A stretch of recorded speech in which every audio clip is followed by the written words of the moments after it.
Good morning, everybody. Welcome to Near Mint Condition, your number one home and the home for collected editions. I am Dom of X, manager of the channel, and today we're going to be talking about all the independent comic book solicitations in the previous catalog, as we do for Marvel DC. We got the usual suspects with a brand new and hopefully continuing and ongoing guest from now on. To my right is none other than... Well, directions are so weird. What it do, comic babies? I'm Bunkmaster B, and huge thanks to Dom. Dom has been trying to get me on this for literally months, and I am joined today by the first person in the history of comics YouTube to ever not make Dom of X the youngest person on a comic stream. So this is my buddy Milo. He is going to be hanging out here helping to break these down, and he's going to be helping play with my Power Rangers right here. So you can see he's got gold Zeo right now, and yeah, he's pretty excited to drop some comic book knowledge on you guys. I can't wait for that, Bunk. Adorable stuff. And thank you, James, for that is me. Thanks, James. Linking the link in the chat. Good morning to you, Josef Jose. Sorry, Dom, as well. I don't know if you need to turn your mic up a bit at all, or I don't know what if the levels are, because it sounded quite quiet to me, and then Bunkmaster B was louder, so I just wanted to make sure we got the right. I also have just generally that experience in life. I'm louder than most people. I see. To the bottom of me is Joe Talks Comics, or Joe Loves Comics, depending on what platform you find me on. On the Legal Comic Geek, it's under Joe Loves Comics, where I post comic reviews and things, and my podcast, Joe Talks Comics, on Blue Sky, and available to listen on Spotify, Apple Podcasts, and hopefully other platforms where I talk with friends about the comics we're reading, plus solo episodes and creator interviews. And thank you again for having me, as always. Of course. No, thank you, Joe, for joining us monthly. You're always a pleasure to talk to, and of course, a wonderful addition to the panel. And to the diagonal right of me is... It does sound like your mic is off, though, Dom, for real. Okay, I need to adjust that, but go ahead. No, you're fine. I'm Taylor of Taylor Talks Comics. You can find me on everywhere if you just search Taylor Talks Comics. I'm also the social media guy for Near Mint Condition, so if you're ever seeing any social media posts or anything, or interacting with those accounts, it is me you're talking to. Good to hear. I'm going to try and... So quick, ruin the illusion, Taylor. Don't you mean it's always Omar when people are directly asking a question to Omar? No, you're just funneling the questions to him, and then his words come out through you. Right. I try to actually avoid that because I don't want people to be like, "Oh man, I'm not talking to Omar." So I try to be very transparent about, "Hey, this is not Omar." I told you so many secrets that were only meant for Omar. We're getting a little bit of the inside scoop here today. See, I'm trying to still figure out this whole mic thing. Like, I guess quick side note for those who are in the unknown. My PC decided to implode on itself last Friday, which meant that all of my settings got completely jacked up. So now I'm trying to overcompensate and figure out like all the levels and stuff, and it's not like I can check behind the stage with StreamYard. But we will get that going and rolling, and you guys are the show or stars here. So your microphone sounds 1,000 times better. All right, I guess I'll be using my or this headset for at least for now, until I can get my. Well, it's funny because So yeah, it was funny because I was watching like the Saturday Q&A earlier, catching up on it, and so I noticed like the whole thing that I think Josh mentioned with last time it was too loud, and then you're trying to get the levels right. Understand? To be fair, Josh is never happy about anything. You can never do anything to please that guy. So he's always going to be complaining about anything, no matter how much manga you talk about or how many battle cats or any of that. He's always going to find something. You know what, Dom? You're in good company if Josh is complaining about you. That sounds all right. I will keep that in mind. Of course, Josh, very much known for stirring up the pot with all of this. Good morning to you, Fernando. And good morning to you, Paperback Dan. Hope you guys are doing really well today. Hello, Dan. Project Viking saying Little Bunk rocking the Finster. Good call there, Steve. Dom, Omar should have sent you new equipment, aka Taylor. Make it happen. I don't think Taylor's the equipment guy here, though. I don't think I'm the guy to ask to make that happen. So, yeah, wrong HR department in respect to that. But of course, I am Dom. I guess the leader of these streams. And hopefully, someday we can be joined in by Omar once again. But I think he's filming right now. I want to say he's filming the super long, like, collected editions that are coming out in the month of February. So he can push that out. But alas, we are happy that you guys are here. And also, I would like to say before we get started, we did add 3 publishers to the respective line, 3 of which I know one of them is Taylor has been asking for months to get on, and we'll be able to go over them today. Yes, I told Dom I will never be on the show again until he adds it. So we added it. So, but yes, we are going to get underway. Battle Cats. I'm not Omar. I hope none of us are Omar. Gunsmith cats. Sorry, wrong cats and battle related item. Sorry, Josh. I don't know all of your cats. Of course. Hello, John. Good morning to you. And I'm known around here as the loving saint, perfect and correct. I thought you were just the Iron Man guy, John. That's how I've always known you as. He contains multitudes. That he might do indeed. And good morning to you, Jaggernaut. Kumusta po? Hopefully you are doing well, my friend. We'll get it. Jaggernaut's got Liam Cohen as his coach, and Trent Baalke's finally gone. So if he's not doing well, I'm very confused about that. I bet. So good for you, Jaggernaut.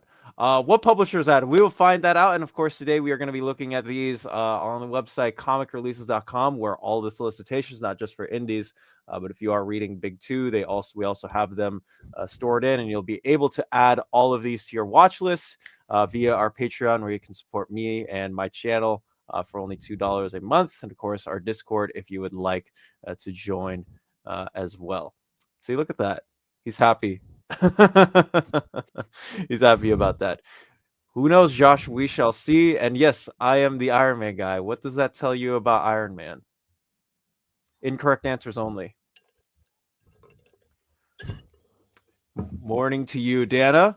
May perhaps. Let's go ahead and get into the. Oh, here's a quick question before we get in. I feel like I've been saying this for the last 5 minutes. I've heard that a black and white deluxe edition of Tokyo Ghost is releasing, but couldn't find a concrete date. Do you guys know when? If you're asking the us part of us, I don't, but if I was going to look up a concrete date, I might go to comicreleases.com to find out the most up-to-date release information. Is there anyone who is on there that could maybe look that up and give us an answer on that? It's a great question. I'll go check right now. I couldn't tell if Dom was trying to ask us to sort of turn that into some sort of flex. Actually, I'm the guy with information. Oh no. I would never do that. I have heard about that coming out. I think that was on one of the Facebook. I found Kenny, whenever he finds hey, Amazon has this listing for a book. Yeah, he does often do that. Kenny, I have found that how do you find this sometimes? Sometimes I'm I have no idea how he gets through. Oh, he's great. He messaged me all the time whenever he finds something from Fantagraphics or somebody. Good for him. See, I thought that James was always the guy who was on top of that stuff. Or sometimes. I am trying to see because I have all the listings for some of the ones that got leaked were the Rook Exodus Deluxe, Geiger Volume 2, there's a Bitter Root Compendium, Sacrificers Deluxe. I don't think it was in the most recent leaks. I think it was a little bit ago. It was not. I'll get back to you on that no concept. I'll get back to you on that before the stream ends. But yes, let's go ahead and run through solicitations. Just share my screen. Let's see. All right. First publisher we're going to be looking at real quick is none other than Mad Cave. Mad Cave, actually, we had the opportunity to meet their publishing heads, or I should say Chris Webhead, the guy who runs the website, had the opportunity to talk to them, and we were able to get some things done, and now we have added them to the list. Quick shout out real quick on Mad Cave. They are doing some awesome things, really fun things, and anyone who has signed up for Global Comics, you can read their issues as they come out release date. So if that's something you have, it's just like a value add. It's already there, and you probably already know how great these series are. No, for sure, because it comparatively to Marvel, where like if you're subscribed to them, you have to wait for 3 months before their books come out, and then DC, the quickest that they have is 1 month. Just to have that like on top on the day is perfect, in my honest opinion. I love the conversation that Harvey and Josh are having in the comments section. I was just reading that, yeah. But yes. Hello, Casual Gamer. Hope you're doing well this morning, afternoon, or evening, or wherever you are in the world. All right.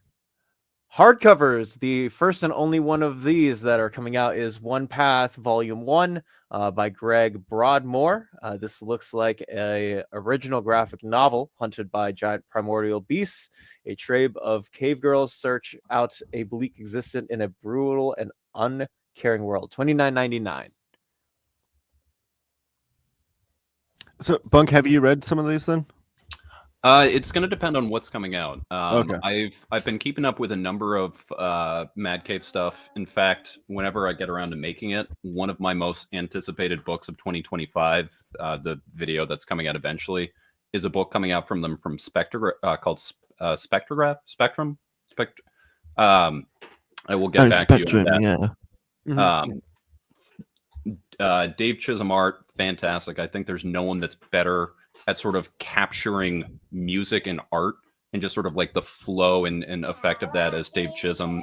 He did Miles Davis. The graphic novel came out a few years ago. I don't think this one will be releasing because issue 2 only came out last week on this particular solicits. But anytime there's a new Mad Cave book that comes out, I typically read at least issue 1 on Global Comics and just kind of keep up.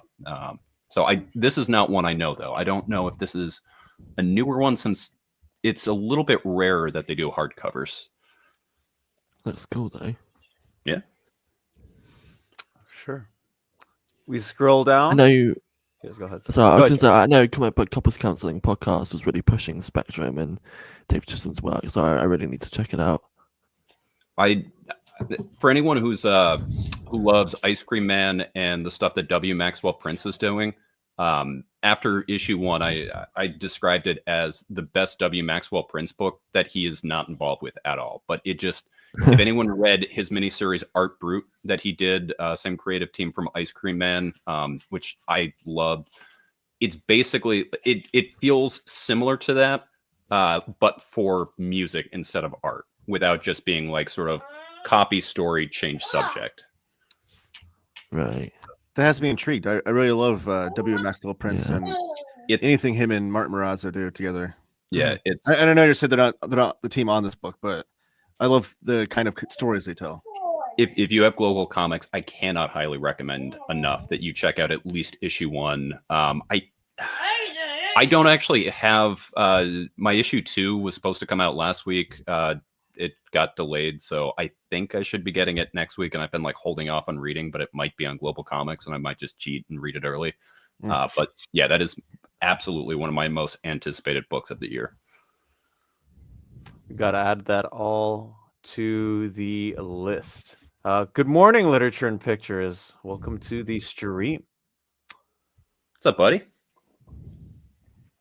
All right. For the trade paperbacks, the first of these we got is Body Trade by Zach Thompson and Jock, not the Jock who, different Jock than the one who drew Batman Black Mirror and the Batman Who Laughs. Is that even allowed? Are you allowed to have a one name in the same industry as someone else with the same name? I guess he spells it differently. I mean, I suppose technically, yeah, it's one letter different. Right. It's very confusing.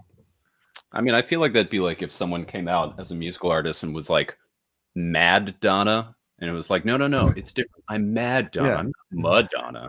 Or it's like how Michael B. Jordan had to use his middle initial. Because there's already a more famous Michael Jordan that existed, and which one is that? Michael A. Jordan. That was like the only funny joke in Space Jam 2 is when they had they're like, oh, Michael Jordan's coming out, and they're like, no, it's actually just Michael B. Jordan. Hey, no Space Jam 2 slander will be allowed in the stream, Taylor. I have so much slander for Space Jam 2, but I'm also a millennial who has like way more love for the first one than any human should. So Tom, I'm a little biased there.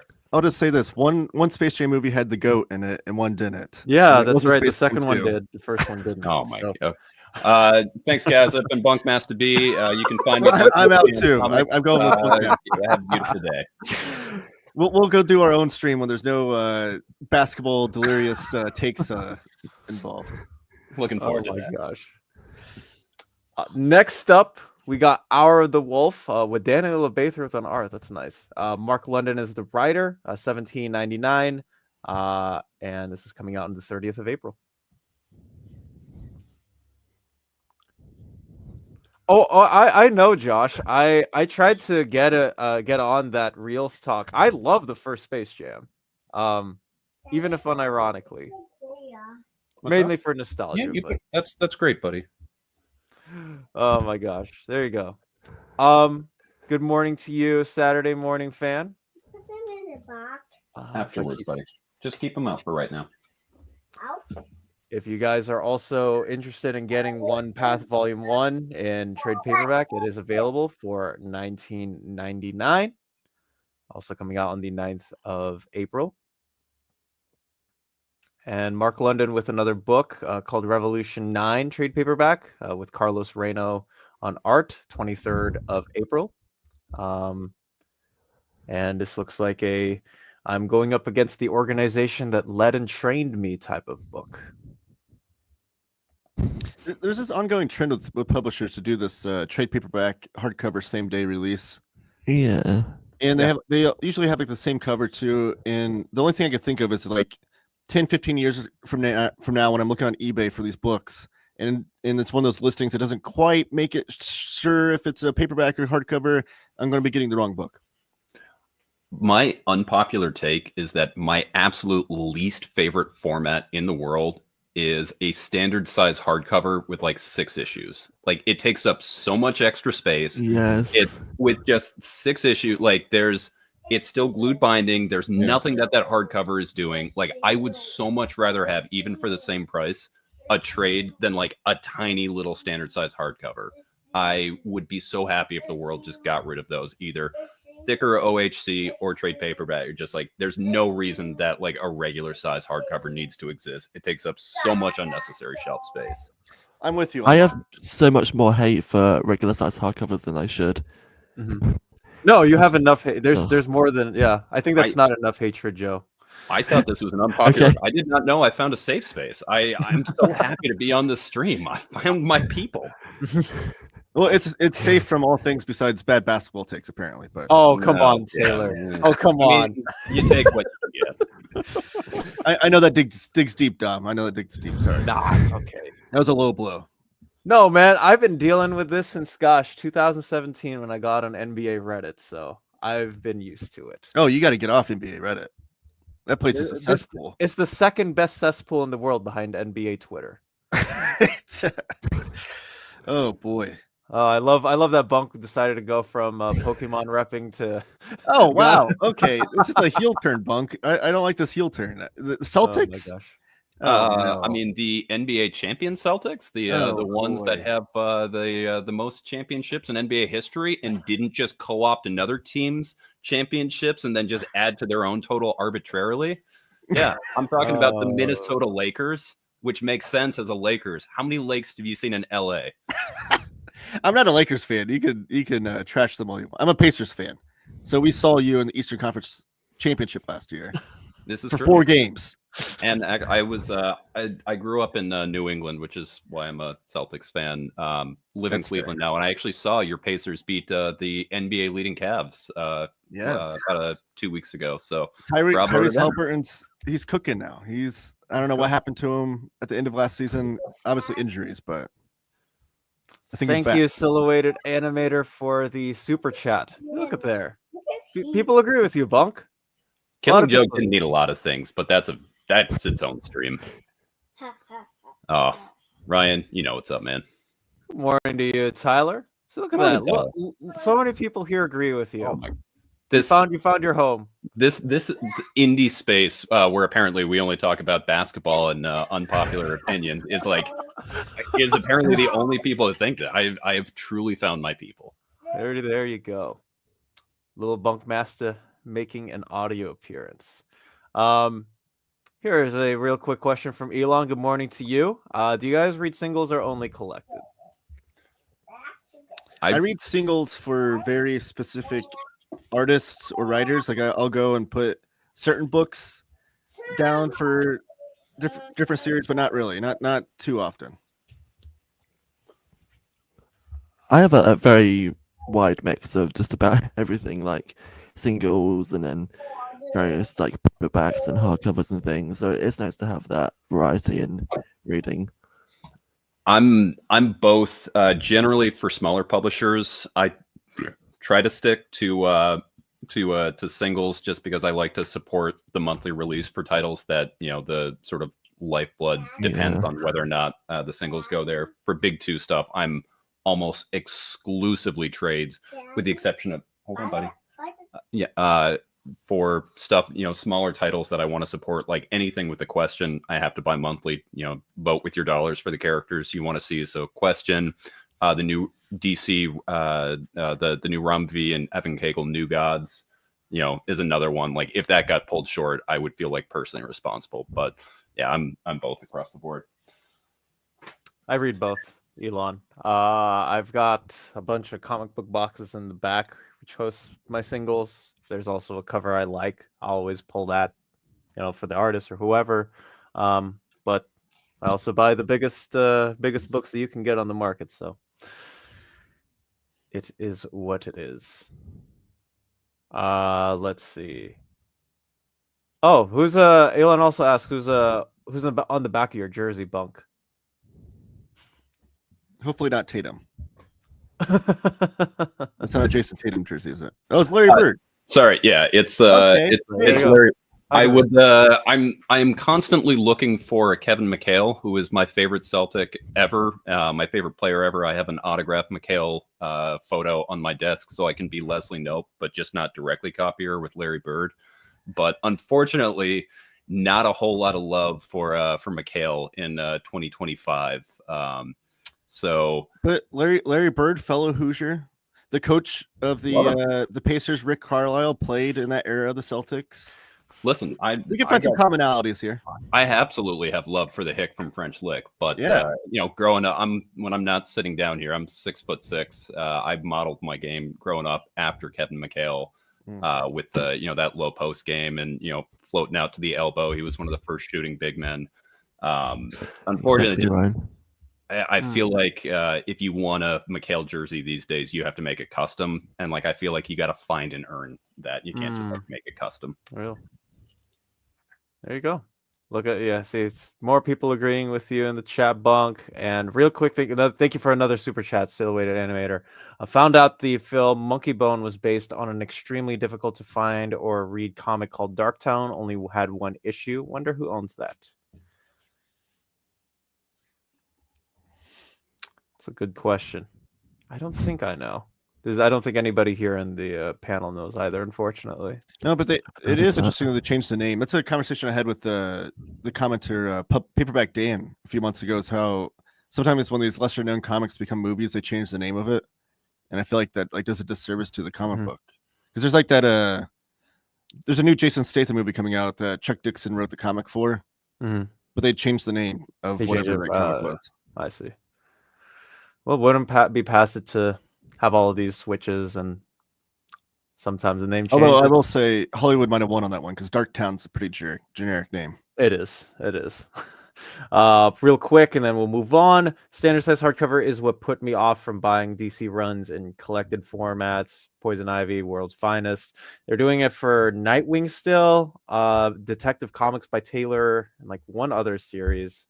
But I get you. And then they had it right in Rebirth when they went from trades to OHCs after 2 arcs.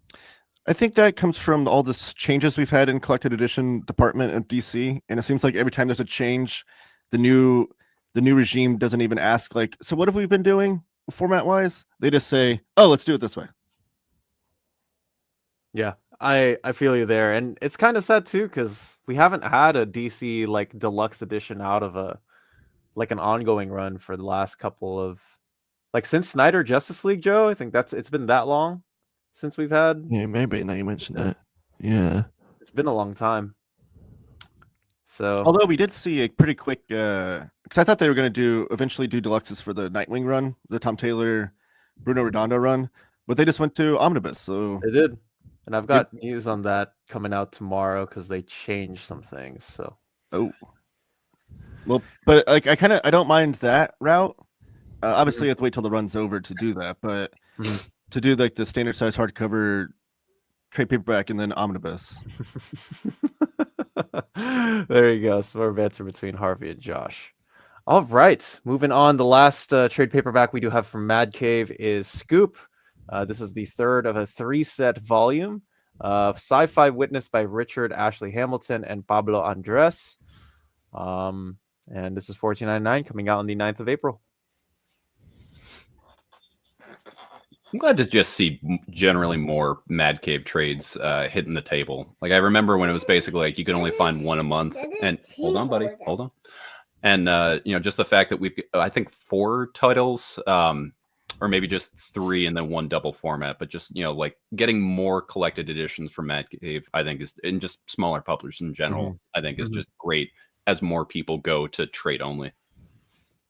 Agree, 100%. And I love that we are highlighting those on the show once a month now. I know. It's nice to see Bad Cave here in for the ride. All right. Next up, we got to the one that Taylor has been asking for the last year that we've been doing the show, which is Fantagraphics. We got the first hardcover, which is the definitive edition of Cabby by Marty Rhea Ferrer and Arch Spiegelman. This is $29.99. Yes, this is super exciting. If anybody's not read Cabby before, it is like this cartoony. It's done by Marty, who I think is French, if I'm not mistaken.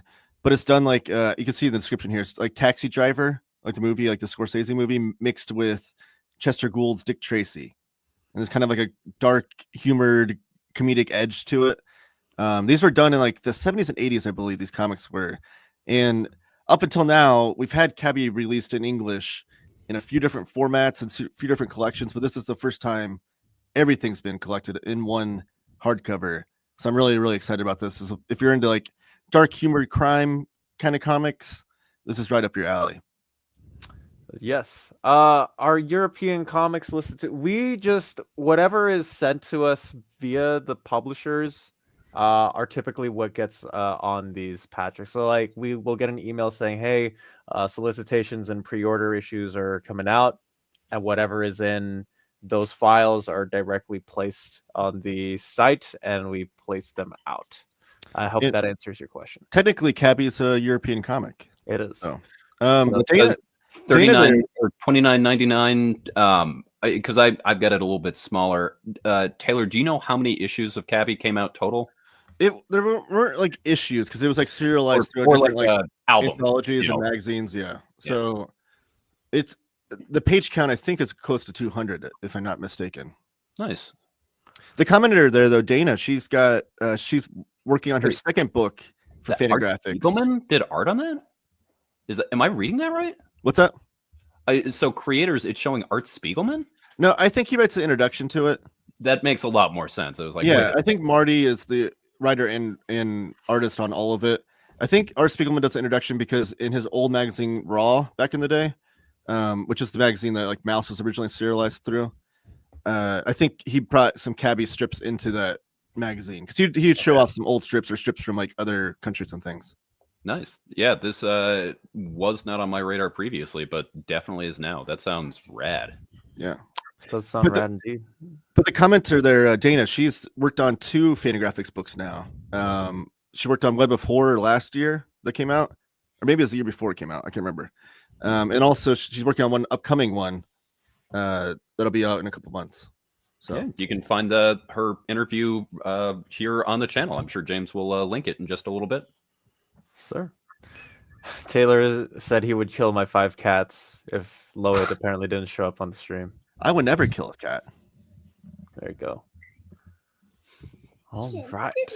And here you go. Thank you, James, for the Blue Sky link in. Appreciate it. Next up, we got Honoria, a Fortuitous Friendship hardcover by Janice Shapiro, $39.99, coming out on the 2nd of April. And this is like it's a debut graphic novel by Janice Shapiro. It's like a coming of age tale by these 2 girls. I'm not super familiar with the subject matter because it's a debut graphic novel that's never been released before, but it does seem pretty cool. Just reading the description here, and I'm not familiar with Janice Shapiro either, but yeah, I'm not either. I'm assuming the page count's going to be a little bit higher because it's $39.99. And there it is. Thank you, James. So for you who are interested in figuring out how the behind the scenes of these Fantagraphics books are made, you can check out there as well. All right, here is Lost Marvel's #1 Tower of Shadows hardcover. This is by Neil Adams, Jim Steranko, and the legendary. Well, all these guys are legendary. There's so many more people in there. Yeah, this is really exciting. So Fantagraphics has been releasing the Atlas line, where Marvel's farmed out the Atlas Comics line, rightfully so, to Fantagraphics because they do an amazing job with the restoration. Actually, I got a review copy in just the other day of the Al Williamson collection. It's very. I'm gonna have a video of that on my channel this week. But they do incredible restoration. They put it they make it as close to the original as possible. Now, this is a newer release. This is not Atlas Comics era. This is 1969, 1970s era Marvel, where they had this horror anthology done in this is like the EC style.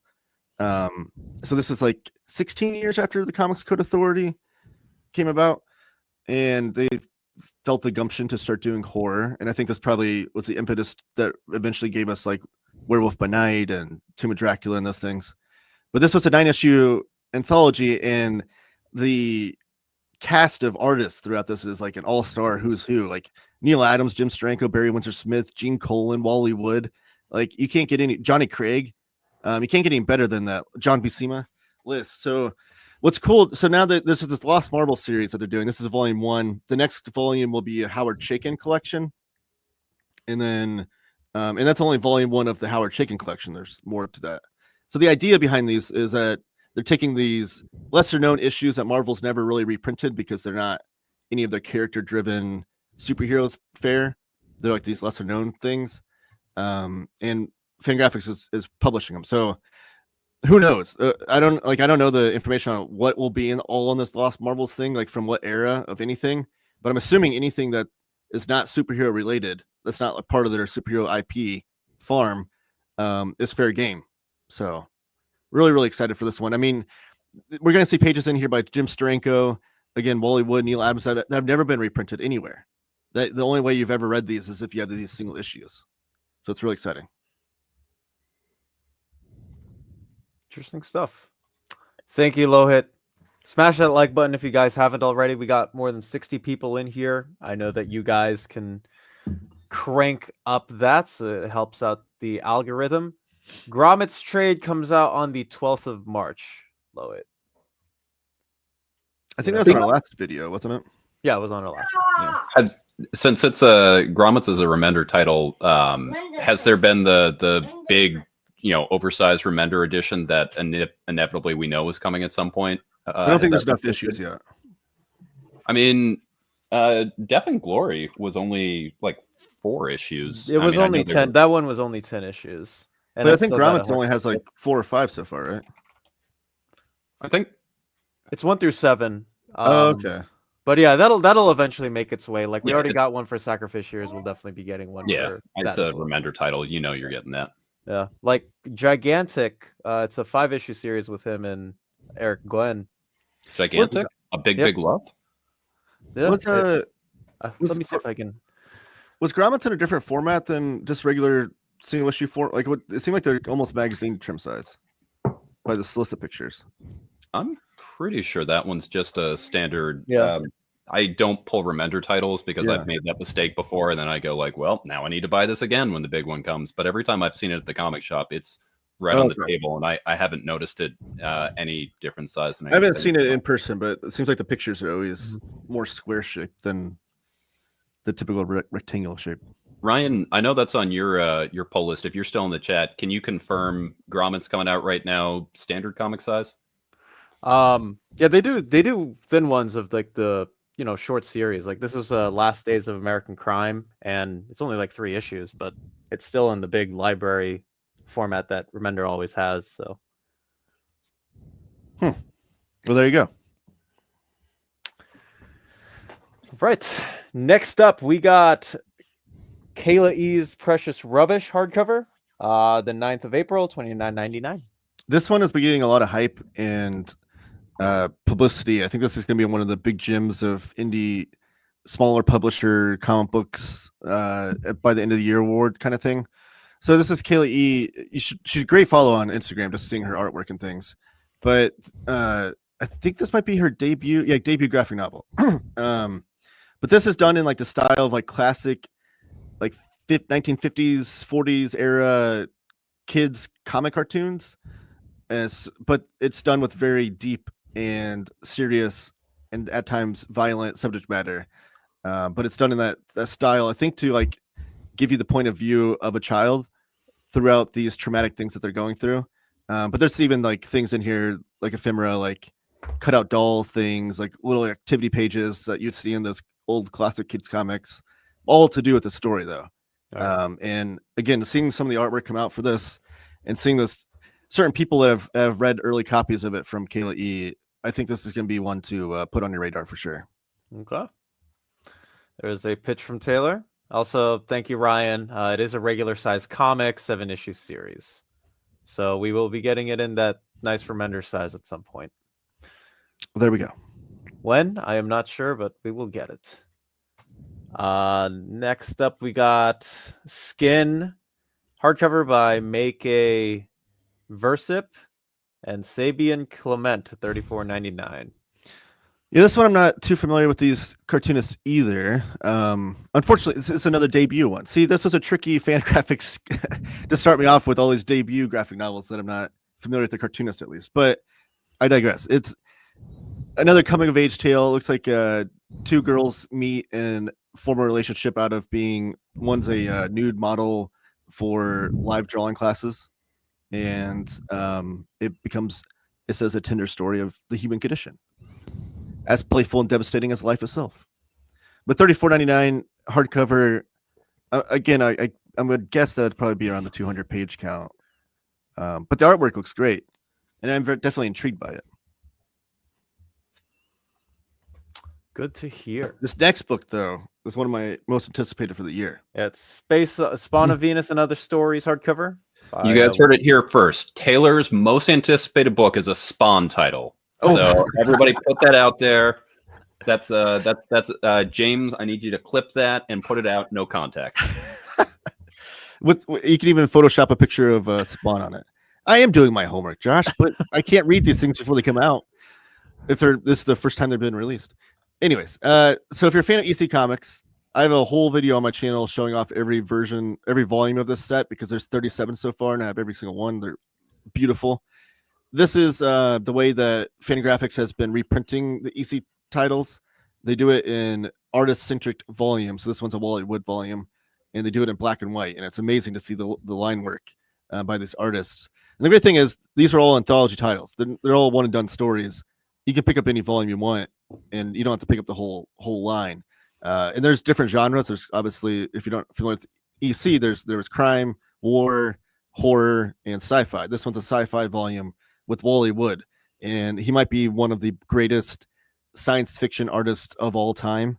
The aforementioned Rick Remender, I know, is a huge fan of him. If you've read like Fear Agent, you could tell that story was like almost pulled directly from the influences of EC comics, sci-fi.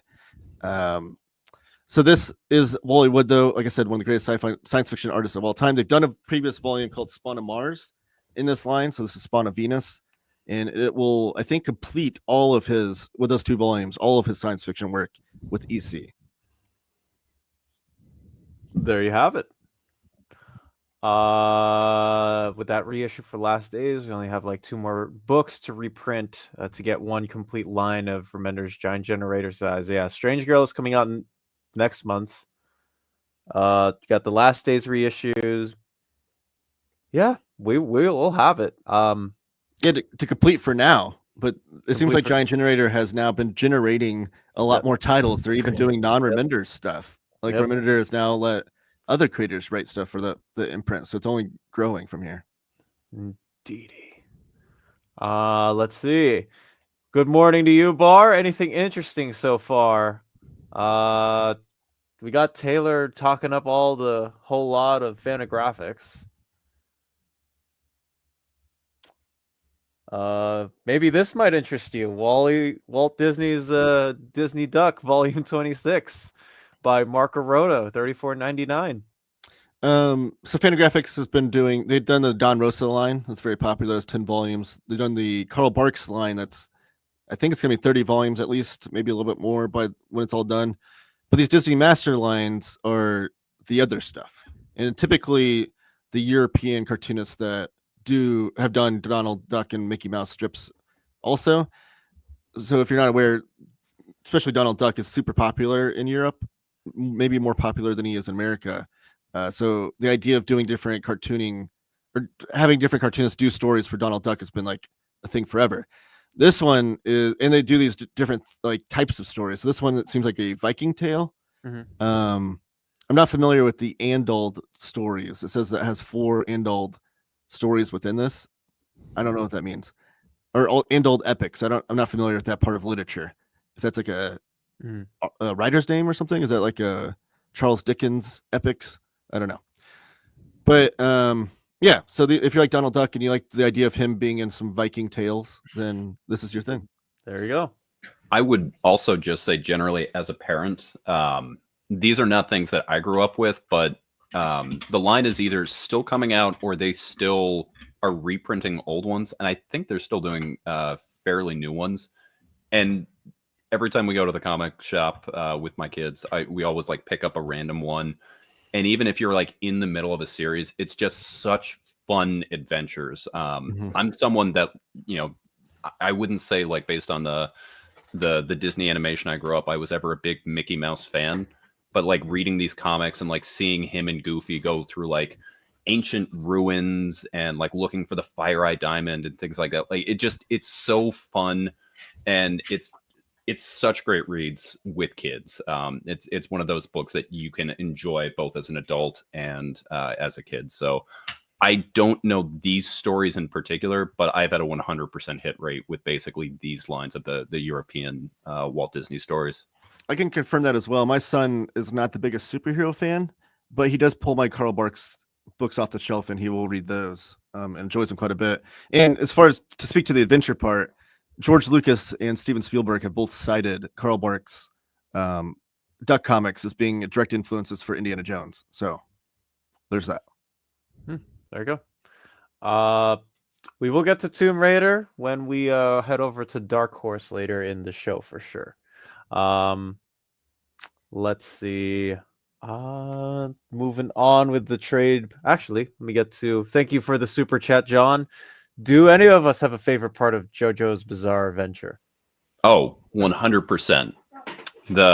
But it was me, Dio meme. That is 100% my favorite part of JoJo's. I know nothing else about it, but that meme cracks me up every time, even though I've not seen any of it. So there you go, John. Hope that was worth $2 for you.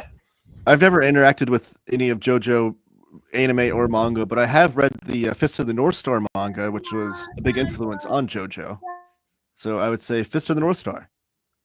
I also like the music of Ronnie James Dio. So I don't know, Rainbow in the Dark. What am I saying? Holy Diver. Come on. Everyone loves Holy Diver. There was a moment like a few years ago at uni where I was at a society event and a friend actually described to me some of the plot of JoJo's Bizarre Adventure. I don't remember any of it. I just remember it sounded really wild. Which lines up with what I've heard. Yeah, I think I'm with Bunk on this one. The only part of JoJo's I know is that specific meme. Somebody traumatized me out of watching JoJo back when I was in high school. So that is my story with that. Traumatized you out of it. That's interesting. I know. Usually it's traumatized. It's the other way around, but yeah. That's like some reverse trauma. I know. Who do you go to see if you see a psychiatrist for trauma? Who do you go see for reverse trauma? My parents. Here's real quick another one. Hey chat, is that Strange Girl hardcover worth the pickup? I have read it, and I will say for all of its imperfections, I do oddly love the story. If you want a tale of adventure in a very bleak world, which granted a lot of Remender books are. I mean, it's very early on Remender work, but I love it. So I would definitely get it.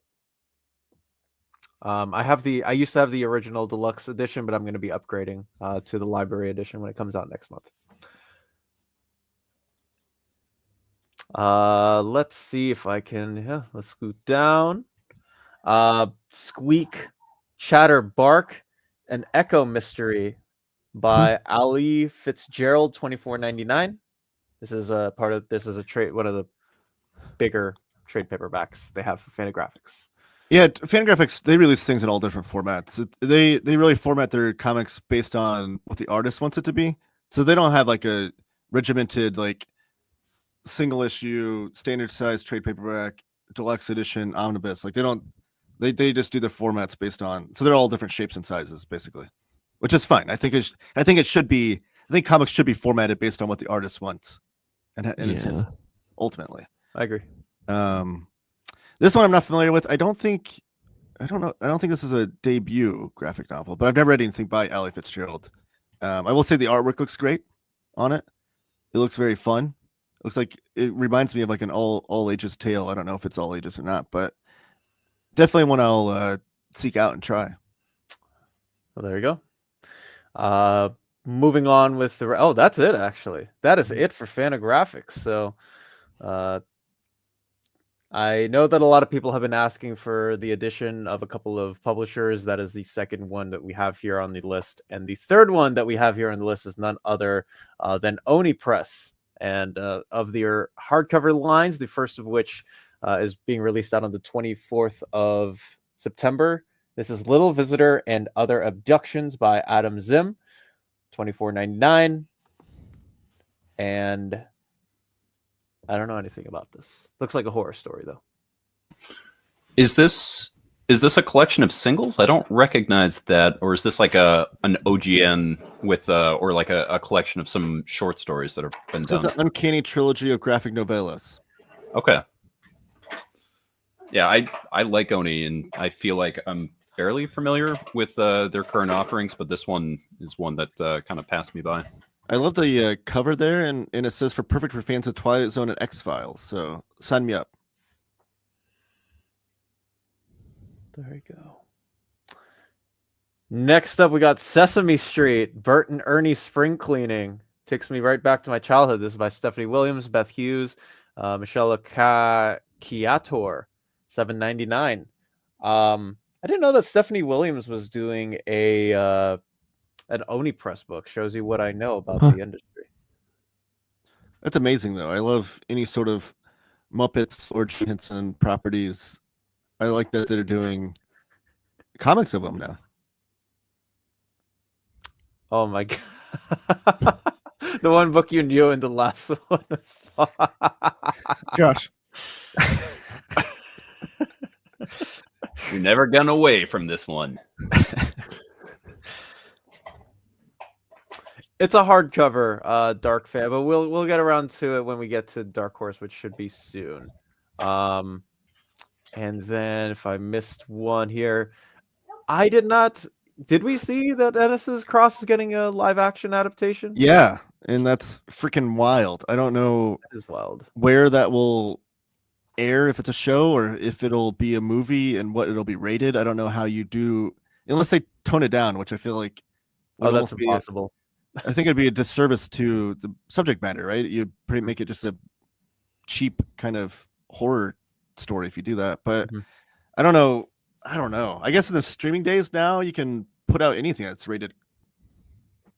Yeah. Anything crazy. But it's wild. And apparently John is very disappointed with the super chat. But hey, we appreciate the super chat. I just wish that I had more to speak on the subject matter. I know the characters. It's just that I've never watched the show. We're familiar. I like when Jotaro did that thing. You know which Jotaro and which thing I'm talking about, John. Yeah, you know. That really cool thing. Yeah. He knows. All right. Next up, we also have Sesame Street Cookie Monsters Dinner Party by Mary Kenny and Allison Acton, $7.99. But yes, moving on to the trade paperbacks, the first of which is Cindy and Biscuit Volume 2, Wild Wild Life by Dan White. This looks like another all ages tale. Yeah. I like it. Next up, we do have Eat Your Heart Out Volume 2, Reap What You Sow by Terry Bloss and Maddie Newton, along with Ava Cabrera, $14.99. On the 13th of August. Sesame Street's finally some books for Ovo. Oh my gosh. Here's another Taylor book. EC Cruel Universe. We don't have a cover, but this is a cover. We don't have a cover, but it is collecting Cruel Universe 1 through 5. So take back every good thing I've ever said about comic releases. We've never said one. Is Cruel Universe the one that has Greg Smallwood doing the covers on it? I can never remember which title is what, but I know Smallwood's been on. That sounds about right. This is like the sci-fi space. So no matter what there it is. Look at that. Like, what just happened? Is some sort of magic? Got mad at you trashing it and like, I'll show you, Taylor. Wow, that's impressive. You're welcome. I don't even know what to say to them. I'm shocked. So yes, Oni Press has been doing new EC Comics titles, bringing back the idea of those anthologies, and they have new names for them. So you won't see like Tales from the Crypt or Weird Science or anything like that. You'll see things like Cruel Universe. I've not read these in singles. I've been waiting for trade paperbacks, but I will pick up every single trade paperback of these because I want to support it. I love the idea. You'll see your EC diehards fans that are like, oh, these aren't as good as the classic stuff. That's fine. I'm not expecting it to be, but I want to see these new ideas because like there's not really that spot in comics right now to do an anthology where you can have your favorite artist or writer just do an 8-page strip of a story. But this is this is providing it for you. You got great names in here, like the aforementioned Greg Smallwood. If you click off the picture, I can read more. So John one of the things too, just kind of jumping off of what Taylor said about like how great this line is. First off, again, it's giving us space for these sort of smaller stories that didn't exist. But one of the things I love too that Oni has been doing this is they've been expanding the line, not just renaming the old series and trying to like bring them new, but they've also been just doing new genres. So for instance, a few weeks ago, they came out with issue 1 of Cruel Kingdom, where they're just these really interesting sort of like anthology fantasy stories, which to the best of my knowledge was not ever part of the EC line, or at least it wasn't a big enough one that it's sort of, they did fantasy stories within some of their other titles, but they never had a title dedicated to fantasy like that. Right. And it kicks off, and one of the things I really like about this too is that they're doing a mix of both sort of creators that you've heard of. So like for instance, Cruel Kingdom kicked off with Greg Pak, and you're like, oh yeah, absolutely, I know. But also it's a way to give new voices, Yes. Something alongside those established voices, which is one of my favorite things with an anthology, where it's like, I know I'm going to get something I know I like, but it's also a way for me to discover something new. And that's, especially on artists, that's one of my absolute favorite ways to like go through and be like, oh, I love this style. I want to check this out and go see what else is going there. Absolutely. Anthologies, that's one of my favorite things about comic anthologies as well. It's like you come for the Matt Kent or the David Lapham, and then you stay for the lesser known person you just discovered. And I love like reading comics anthologies with my phone and just like following any artist on Instagram or whatever, so I can keep up on what they're doing based on that. But yes, I'm excited for these. I wanted to pick them up in singles to support like EC, like I said, but they put out so much at first. I got really behind, so I was like, okay, I'll just do the trade paperbacks and hope they start pumping these out pretty rapidly after this. Joe, have you been reading any of these, or like, are you familiar with this line at all? Do you have a history with EC? No, not at all, but I've definitely been intrigued, so we have to pick up some of these collections because it's been on my radar, but not something that I've dived into yet. The classic EC comics, I can't tout enough. Like to read them, like they're some of the best comics ever, and it's so much like they're perfect for like to have next to your bedside and just read a few strips a night, and then put it down or whatever. They're all one and done stories, and sometimes these 8-page strips will be like better than a full graphic novel that you read. That's so well done, and the artwork and the classic stuff is impeccable. Like those are the greatest artists of comics ever, like especially that era. So this is like the idea and the rhythm of these like short anthology strips is really nice, I think. And again, to Bunk's point, a great way to discover new artists and writers. Indeed. Also, I saw this. Fernando, I'm just going to say, there's not much I can do about rankings when I am blinded and I don't know what's coming next. But alas, I saw that video come through. I haven't watched it. Obviously you got to click on the content, but can you give your hottest take that came from that blind ranking, or at least like a teaser for people to go? Yeah, I put James links it. I put a couple of comics above Wonder Woman by George Perez. Wonder Woman by George Perez ended up ranking number 7 with some more questionable comic books in terms of like quality and like less so like the impact that they've made on the medium versus in my top 6. So okay, James, hit us with that link. we need Dom to blind rank basketball players. I would die for that, but that would also not be on my channel because I think I'd lose like 2,000 subs if I did that video. So, I mean, we've already done that for NMC with the first half hour of this stream. Just but that's also true. I mean, to be fair, those aren't your subscribers. They're your boss's subscribers. So that's also everybody go subscribe to Dom of X, unsubscribe from NMC for the basketball talk, then go over to watch Dom of X and oh my gosh. Well, if you want to watch me get flamed by my co-host Riley, you can check out my video on blindly ranking 10 comics. Thank you, James, for that as well. Don't typically care for the EC stuff, but I grabbed Cruel Kingdom when it came out. They've all been really good. Seems like Cruel Kingdom has been the strongest as far as this EC line is concerned. So there is that. Anybody know if there's going to be a new run on F4? I think Ryan North is going to be on that for however long he wants to be, considering that we're stuck in the middle of an event right now in Marvel with One World Under Doom. That's going to start to roll out for the next 9 months. And I think they'll want to keep him on up until the 2026 when the Avengers movies come back out. So, nonetheless, here is Goat Magic by Kate Wheeler, $14.99. This is about a village goat herder meeting the palace princess. $14.99. 20th of August is the release of this.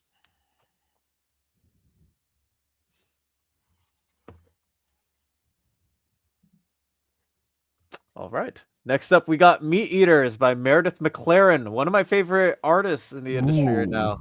She was doing a book with Kelly Thompson over at Image called Black Cloak. I love her art, and I might be tempted to pick this out. $24.99, and coming out on the 9th of July. Meredith also on Heart in a Box with Kelly Thompson. So longtime collaborative team there.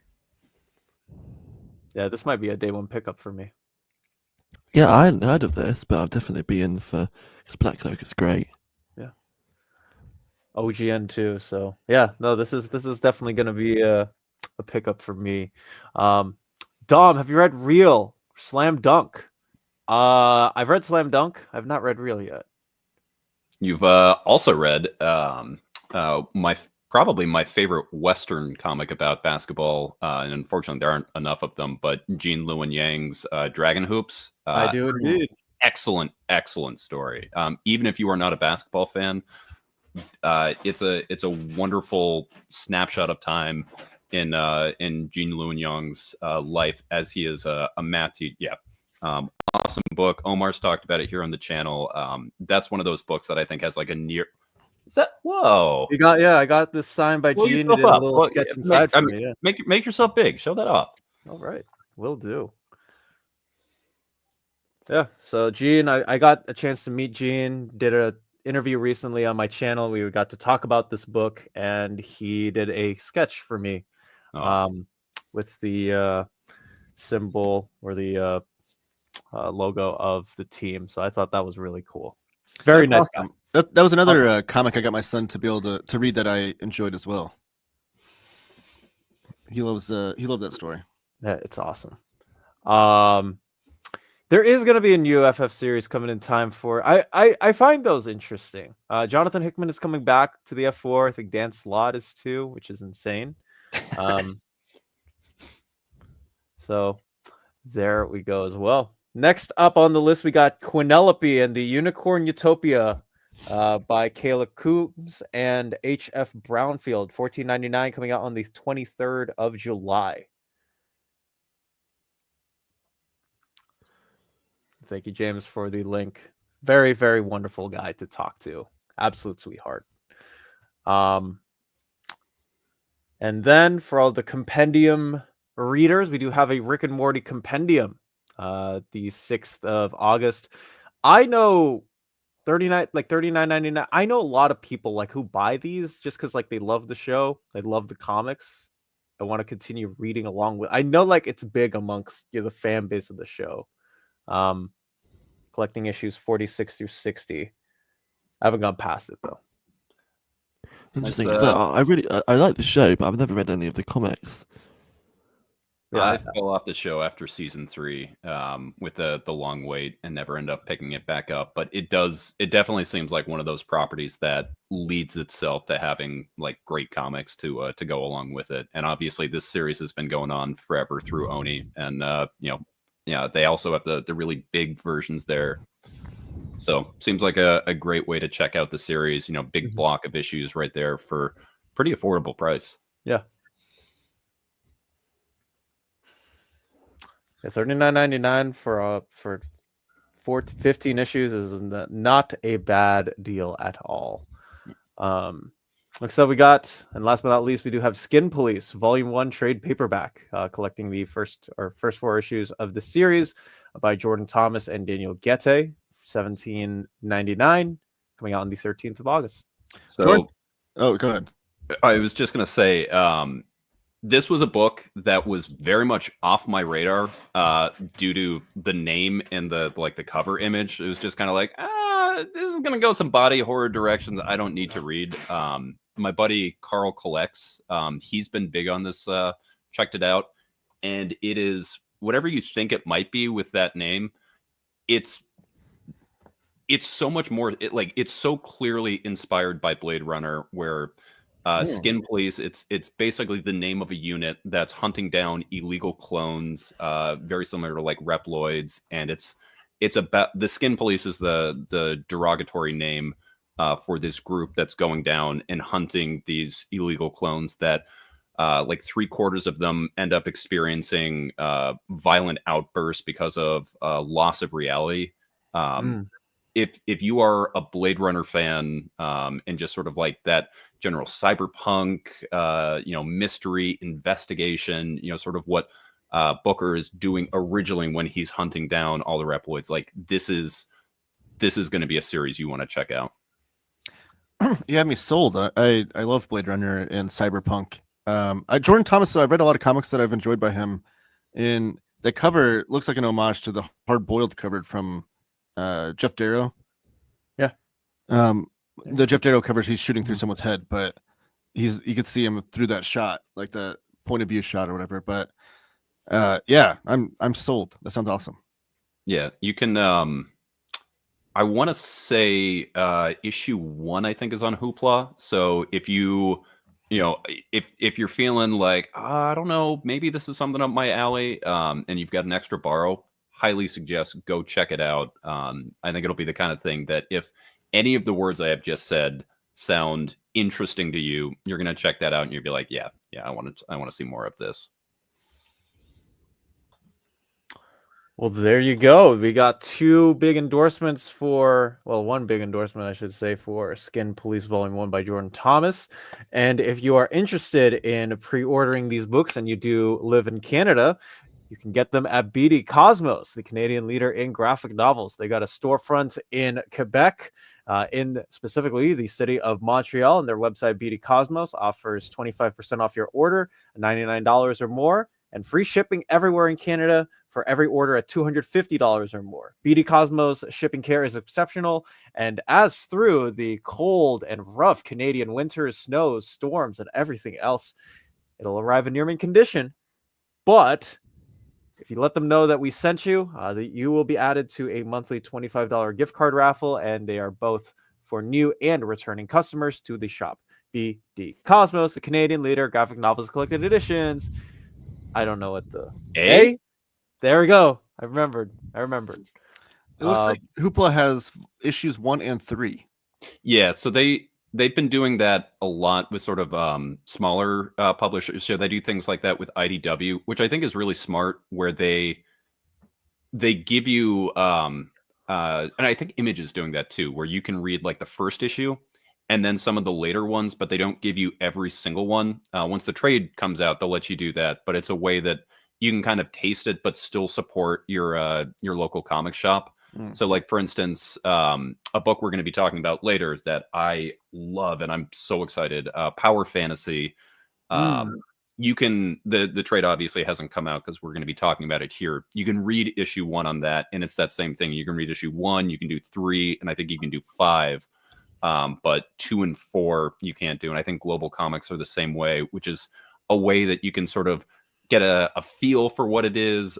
Boom's doing that. I know Power Rangers Prime, it's that same way. You can do 1 and 3, where it's, you can, see a little bit of it, but until that trade comes out, it's like, hey, check it out, but also support your local comic shop. I assumed it was just like an accident that they forgot to put issue 2 on there. Unless it's an accident, like all across every publisher doing that. I think it's very much intentional to, where they'll, the first taste is always free kind of thing. After that, you got to pay. Yeah. Yummy. 2 questions or two comments, and we'll get to the next publisher. Do we think that there will be some kind of compendium omnibus for The Beauty by Jeremy Hahn now that Ryan Murphy is making into will undoubtedly? Do we think that there will be a compendium omnibus for The Beauty? The Image title that came out a few years ago, right? Yeah. I didn't know it'd been picked up, but I think there's zero chance we don't see it in a compendium. I mean, Image has been so hot on doing that. Hardcover, I think that's pretty unlikely unless the show is a big hit and the compendium initially sells, and then they have the extra money to fund that. But, I would say I think to coincide with that, there's a very, very high likelihood we'll see a compendium, just given Image's previous track record with that. It'd be kind of dumb if they didn't. At the very least, reprint the trade paperbacks, but a big collection for like a compendium would be probably the better, more fruitful release. And I'm waiting on my NMC Extremity from BD Cosmos and ordered a few more books from them. Hopefully the books make it through the snow avalanches and the Yetis. Has the post office strike that was going through Canada for a while at the end of last year, has that been sorted? Obviously customs are their own thing right now, but does anyone know about that? my understanding from what Curtis has told me said that it ended not too long ago. Nice. So hopefully, everybody got what they needed, and it's a great resolution for everyone. I agree. Also, hello, Chris Brogan. Hope you're having a good morning. Yeah. So there you go. End of 2024. So yeah, I think we're good. Oh. Damn. I don't like to see forcing anyone to do anything, but I agree. All right, now on to the regular publishers that we usually have on these platforms. The first of which is, of course, Titan, and the first of these is the Savage Sword of Conan Omni, Volume 6. You've got this retailing at $150 at 1,008 pages of content, coming out on the 6th of August. You got the regular cover by Earl Norham and the direct market cover by Joe Chiodo, collecting issues 73 to 87 of Savage Sword and Marvel Comics Super Special 21. If you're a Conan fan, you'll buy it. If not, I don't think anyone's jumping at Volume 6 at this point. Yeah, there you go. We got Josh, who's going to be buying 6 copies of this. I would, if I was to collect a Conan omnibus, it would definitely be the Savage Sword. That black and white magazine artwork, especially like the Marvel Comics magazines back in the day, were great. That would be the one that would interest me the most. But I don't have the shelf space for all these. That's a lot of omnis. Next, thank you, Jaggernaut. And if you are still here, be sure to like the video, smash that like button, etc. All right, we got Lenore, the wartime graphic novel. This is a hardcover. We got 2 covers here, one by Roman Dirge. This is the regular cover. And here's the damn cover with Kit Wallace on the illustrations. 112 pages, $24.99. Both written and drawn by Roman Dirge. Is this what Roman Dirge is known for? Because that name sounds so familiar. I can't place if he's done something else that I'm familiar with. I'm not sure. It definitely looks like Johnny and the Homicidal Maniac kind of artwork. Yeah, this is Roman's original creation. Lenore has been doing that for like the last however many or so years. Oh, he's a former magician also. Indeed. That's interesting. A lot of comic book writers and artists go into magic. It's interesting. Wonder what that is there. Chris Brogan, a big fan of, or just read the Bloody Best of Lenore. I thought it was pretty funny. So, Chris Brogan, and his tastes align a lot with mine. So I might have to check this out then. There you go. That's right. 45 people and only 35 likes. 10 of us can't be trusted, apparently. So there you go. Continue to get that like button up. Who are they? Who are the 10 people? I want names. We want names. Next up, we got Hawkmoon, the Black Jewel by Jérôme Legris and Benoit Delac and Didier Poilly on art. 64 pages, $19.99. Adapted from a Michael Moorcock novel. But it's in a dystopian future with aliens, monsters, magic creatures, post-apocalyptic age of primitive technology and strange magic. I mean, all it needs is like a creepy cult, and you basically hit like every type of comic setting and genre that's out there. Right. I'm kind of intrigued. The Michael Moorcock stuff is something I've always wanted to tap into because there's so many great artists that worked with those comic adaptations, but I never know where to start or where to stop really because there's so many of them. But this looks interesting. This looks like a one you could dive into and not be lost. Sure. You have room for Lenore, but not Conan. I see you, Taylor. A questioning man with no time for Conan. Josh, you asked me to buy 4 copies of, how many are there now? 12 volumes of a book versus Lenore. And Trigun. Yeah, and Trigun. And Gunsmith Cats, which I do want Gunsmith Cats. I will pick that up. All right, on to the trade paperbacks, the first of which is part of their hard case line, Heatseeker, a combustion, a gun honey series. 112 pages, $17.99. We out on the 11th of June. These are going to collect the 4-issue series of Heatseeker. All of the Gun Honey books have been 4-issue series. They've all been massive hits. I would not be shocked to see if this gets adapted onto the big screen or small screen soon. Mm-hmm. And the fact that they have spinoffs, it's always a sign of a good, healthy comic book titles when they have a spinoff. Yeah, I read some of this stuff with Jess back on Crime Corner. I'm not a big Cheesecake fan, but it was a crime book, and Jess is.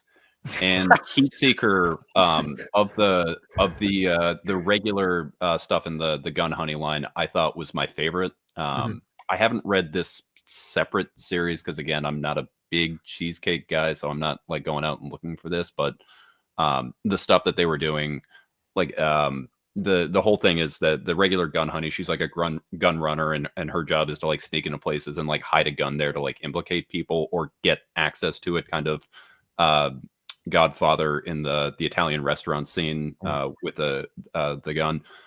Heatseekers was like more of like a magic, like flourish, like sleight of hand kind of thing, and I thought that they did some cool things with that. So I bet this one's pretty good, and if you like those covers, I bet you'll like what's in there.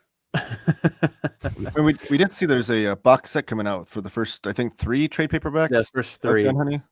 Yeah, Gun Honey is also drawn, not this series specifically, but it's also drawn by a Malaysian artist. And a friend of mine told me that, and I was like, well, if you know, like, you know, the people over there who are going to like Singapore Con, like, I'll help support you guys. So I picked that up. I think I've been sort of in the same boat somewhat as Bunk. I'm not just like a Cheesecake guy, but I know that there's a big market of people out there who do. So if you like noir and you like this type of book, it's probably for you. But yeah, it feels like a Jess book, I think, more than definitely also feels like a Ryan who's in our chat book. This one is giving him, I think, everyone that everything he's looking for in a comic. Low Hit in the chat is also a big fan of this series. Nice. I've been torn on this because I've not read any of these yet, because I love pulp fiction, but not a big fan of Cheesecake as well. So it's like, I'm like, ugh. But I do need to try it out at some point. Ed Brubaker also is like on every single one of these books for the quote, which also mine is kind of pulp. I mean, just like you get Brubaker do that, you're selling some books, just based off that. Joe, you have any history with any of the series, or are you trying to keep your eyes clean from this sort of filth that the rest of us dabble in? It's not my kind of thing. Joe, I've just like, you know, like Dynamite, like those sorts of very cheesecakey covers. It's just not. No. There's not a big stack of Xenoscope books in the background. No. That we can't see just off screen. That's why I love you, Joe. You're the cleanest person I know. And he's trying to be so polite about it too. But yeah, you know what? I've only had cheesecake like once, and that was during a graduation party, Ryan. Okay, like cheesecake itself, I can abide by. Yeah, if we're talking about dessert, sign me up. I'll eat cheesecake. Oh yeah, for sure. Like what about although a cheesecake? Like someone's going to take that out of context now. James is going to clip you for saying that, Joe. No, Harvey. I have a friend who is Malaysian and he lives there, and anytime like he tells me like, oh, like there's this Malaysian artist who like drew a cover or like did something and he met them, I'll try to support them out, because I know that they're it's a lot harder for them to get the comic book money there, at least in that specific region of the world, than it is here. So that's what I always try to do. Yeah, I feel. Look at that, Joe. You got Bar agreeing with you. Oh, hey, Owen, how are you doing? Good to see you. Oh, I know about the Omar box, Josh. I know all the secrets. Next up, we got Dead Space Savage, Volume 2 of this specific series, by Anthony Johnston and Christopher Shy, spin-off from the critically acclaimed video game franchise. $17.99, 128 pages. So this is one I'm pretty excited about. So Anthony Johnson, one of my favorites. He was the writer on Wasteland, which came out 20 years ago from Oni Press, which I absolutely adored. And he was also actually the writer of The Coldest Winter, which we were talking before about books that have their name changed when they're adapted into movies. That was what became Atomic Blonde. Oh, But yeah, so on volume 1, Ben Templesmith did the art for that. And he's I was actually talking with him. He's a buddy of mine, and he was saying that even though he was the 30 Days of Night guy, technically Dead Space was the most the biggest comic he ever did, because the distribution for it came along with the game, and you could download it off of like Xbox Arcade for free. And so he was like, if you look at like just numbers that any project I did, Dead Space is the biggest because it was like millions. And when I was tabling with him back in December, there was actually a few people that came up to the table and they were like, "Oh, you're the Dead Space artist. Do you have anything here from Dead Space?" And he was like, "No, that was like 25 years ago. Like, I sorry, like no one asks me about that." But between the re-release or like the remasters that are coming out, Dead Space is definitely having a moment. And I love, again, seeing my guys, Anthony and Ben, some of the older work just like coming back out and being put in this new format that you don't need to get an original Xbox and download on in order to see. All right, that's awesome. It's cool to see that video game adaptations are doing well in the spot, especially for Bunk's heart with Dead Space. I have not, Harvey. I also don't know if I even have the time to add, but I will add it to the list. So I'll get around to it. Oh, that's a great comic. I've read that. I have enough Titan on my shelves to know that they don't shy away from nudity. My one complaint about Cinebook is doctoring art to cover up new figure. That is indeed true. Especially with a lot of their hard case books. And yeah, here is one for Josh, which is none other than Tank Girl Color Classics, books 1, 2, and 3, from Jamie Hewlett and Alan Martin at $19.99 each, with 144 pages each as well, on sale on the 16th of 2025. These are awesome comics. I have the whole of Tank Girl hardcover. It's like absolute slipcase sized. That's been that's way out of print. So this is a great way to try out Tank Girl. It's like underground punk rock kind of comics. If you're Jamie Hewlett was the artist on the Gorillaz most famously, but this was his first comic that he did. They just released I had it here. Oh, here it is. Fu Action. Just got a big release from Titan. Was this? No, this wasn't Titan, was it?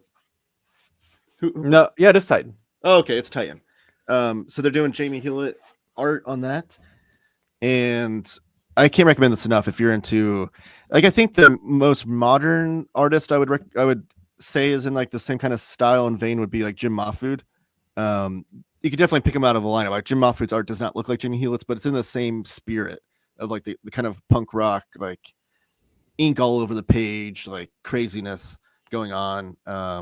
Just fun comics. I can't recommend it enough. And again, if you love the visual style of Gorillaz, this is, I think, the first like big work from Jamie Hewlett. Like, this is, I know how I recognize that name. Yeah. That's what Matt Wakeham, when I talked to him about the makings of that Fu Action book, that's the first thing he told me. They talked about like the sort of the inspiration for how Gorillaz came to be about in the making of Fu Action. This was like one of the first things that he named off as, hey, this is where we sort of got the style from. And Tank Girl's been done by a lot of artists since then, because Jamie Hewlett left the book, but Alan Martin stayed on. I think even the aforementioned Jim Mahfood's done some Tank Girl comics, but it always has that same kind of spirit and vein to it. And I can't recommend this enough if you're into that kind of outsider kind of punk rock type art. And these are all in color. They weren't all released in color originally. And this collects it looks like all of the Jamie Hewlett years in these 3 trade paperbacks. Right. It is indeed. Up here's a random question for the panel. Owen's been in a Halo mood lately. Have you guys read or recommend any of the comics? I've only read the Bendis stuff, and I've liked that. It's like the OG tie-in material. I'm a firm believer that my favorite video games are the ones where you sit in a dark corner by yourself and basically just read. So things like Halo and other shooters like that are not anything that's ever been on my radar. So I haven't played the games. I don't know the lore, and I haven't checked out the comics. I was terrible at those games. First-person shooters are not my thing. For some reason, I get disoriented and I can't move properly, and I'm terrible at them. So I have like every time I went to like a friend's house at a birthday party or something where they're playing like 007, like GoldenEye or Halo, I was always like terrible at it. But Halo, the story and the character, and it seems very cool. I would be interested in reading the comics maybe, but I've not read them. I was a big fan of Slappers in 007 back in the day. Like, gun I wasn't so good, but if it was just like the hand and doing like that, that was awesome. I didn't mind playing that. I didn't mind playing the story of GoldenEye, like one player. But whenever you get in a group of friends that are all great at that game and you're terrible, like it's not a lot of fun. Interesting stuff. Chris asks, I have the whole of Tank Girl. Do these have anything not in that? I can check real fast. Hold on. As we move around to that side, let's go ahead and move on to the bottom. We got two mangas here. The first of which is Somali and the Four Spirits, Volume 3 by Yako Gureishi. 192 pages, $12.99, adapted into a hit anime now on Crunchyroll. And then we got Outsiders, Volume 1 by Akira Kanuo, $12.99, 176 pages as well. I did not realize that Titan was publishing manga. They've got a lot. They've got like I think 2 or 3 coming every month too, which is interesting. Like I know that they've been doing like some prequels for Astro Boy, among some other stuff. So they've been pumping them out in not bad numbers. Yeah, I think my general knowledge of manga disappeared after Borders Books and Music closed in the mid 2000s. You didn't switch over to Barnes and Noble? No, we didn't have one of those growing up in rural Vermont. Oh. Interesting.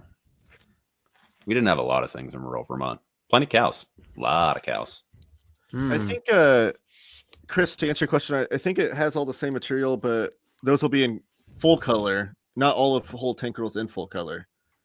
There might be some like pinups or things that you'd be missing, but I would assume Whole of Tank Girl has more of that kind of material than those paperbacks would.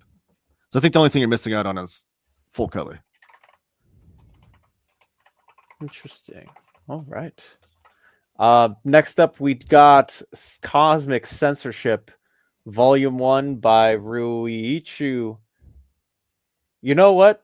How about Joe? How do you say this name? Por favor. No, Can you that's a good question. make it bigger so he has a chance of reading that screen? I mean, maybe because Joe is the only, is the second youngest person on the stream.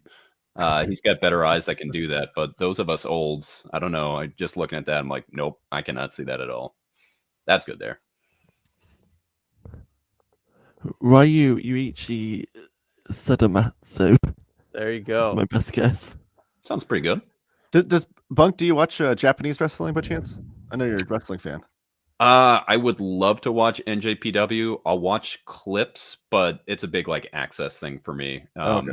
That and as far as time, like and usually the stuff I watch has happened like a long time ago. So like Golden Lovers, back with Kenny Omega, old Bullet Club stuff. Like when guys come over here, like I'll go back and watch their old stuff. But as far as things going on right now, like I've got 2 young kids. I have only so much time in my day, and I already watch more wrestling than most people should. Like the idea of adding a whole nother one onto it and like constantly following it is just like my entire schedule would fall apart. Years ago, I used to cover NJPW for a website, and like the pronunciation and spelling of all Japanese names was always like something I tried to do. I took pride in it. So Joe, I think you pronounced that correctly. If I know. Okay. from the Japanese names I'm familiar with pronouncing. And by the way, Karsten, glad you could join us. We're apparently talking about Japanese wrestling, which is exactly what you turn on to an indie comic stream to go ahead and do. Sorry you missed the NBA talk. That was earlier. You can go back and rewind on that. We might talk about indie or smaller publisher comics. I know Harvey's got some feelings about the term indie, but yeah, we're here just to talk about things that are not indie comics, and occasionally indie comics. Pizza 33. I'm assuming that this is volume 3 of the Jorge Corona, Daniel Warren Johnson Transformers. The book market will be getting it late May, but I'm pretty sure the comic book market we will be getting it somewhere in mid-May. We haven't gotten we might see it later in these solicitations, but so far no solicitation on that. But yet we will get to Image at some point later in the stream. Next up, we got Working for a God in a Godless World, Volume 3 by Aoi Akashiro and Sonsho Hangetsuba. Wait. Could we go back to Joe for an official pronunciation, please? That's right. Joe, if you can, my friend, please say the artist and the writer here on the page. Ayo Akashiro and Sonsho Hangetsuba. Judges? Judges? I guess a round of applause for me. Woo! So it's a cool title. It's a cool title. I like that. I swear, manga always have they have the coolest, weirdest names. I wish some of the arcs in the books that I read from American companies also had those, but alas. They always remind me of like the song titles from like emo bands back in the day. Like I think you could like take song titles from emo bands and manga titles and play like real manga or fake manga, and it'll work out for you. And I feel like Boom kind of leaned into that. Like I don't think of emo band. I think of like "And You Will Know Us" by Our Trail of Dead. Oh yeah. And from Boom, there was a period of time where it was like they were kind of leaning into that, where we got We Only Find Them When They're Dead, or from Something Is Killing the Children. Jumping publishers. We had What's the Farthest Place from Here? Like, I love that we're in a point right now where people are like, you know what? A title doesn't need to be succinct and just like, be like 2 or 3 words that we can trademark. Like, just throw a sentence on there. Like, let's tell the whole premise of the story in the title. Yeah, like I love I got when reincarnated as a slime in a dungeon or something like that. Like, what's this book about? Oh, I got reincarnated as a slime in a dungeon. Cool, I'm up to speed. Right. If you go back and like look at the original Image titles, it was like Cyber Force, Youngblood. It should have just been like cool art with big guns. Well, you need to start, it number 1, number 2, like, because otherwise it just once that name's gone, it's like, well, what do we call the next one? Cool art with big guns and lots of cheesecake and pouches. Yes. I love that Matthew Rosenberg committed to long titles with his indie comics, because he had We Can Never Go Home and 4 Kids Walk Into a Bank and What's the Furthest Place from Here, and then his latest one is we're taking everyone down with us. It's like all these long sentences. It's perfect. Is that the one that was they did the redacted presser or teaser for at the end of last year? Because I know at the end of I think so. Yeah, that they were teasing. Mm-hmm. Nice. Yeah. Okay. I hadn't seen that had been officially teased out, but I know at the back of some Image books, including What's the Furthest Place from Here, which is great. If you fell off that, it's still going strong.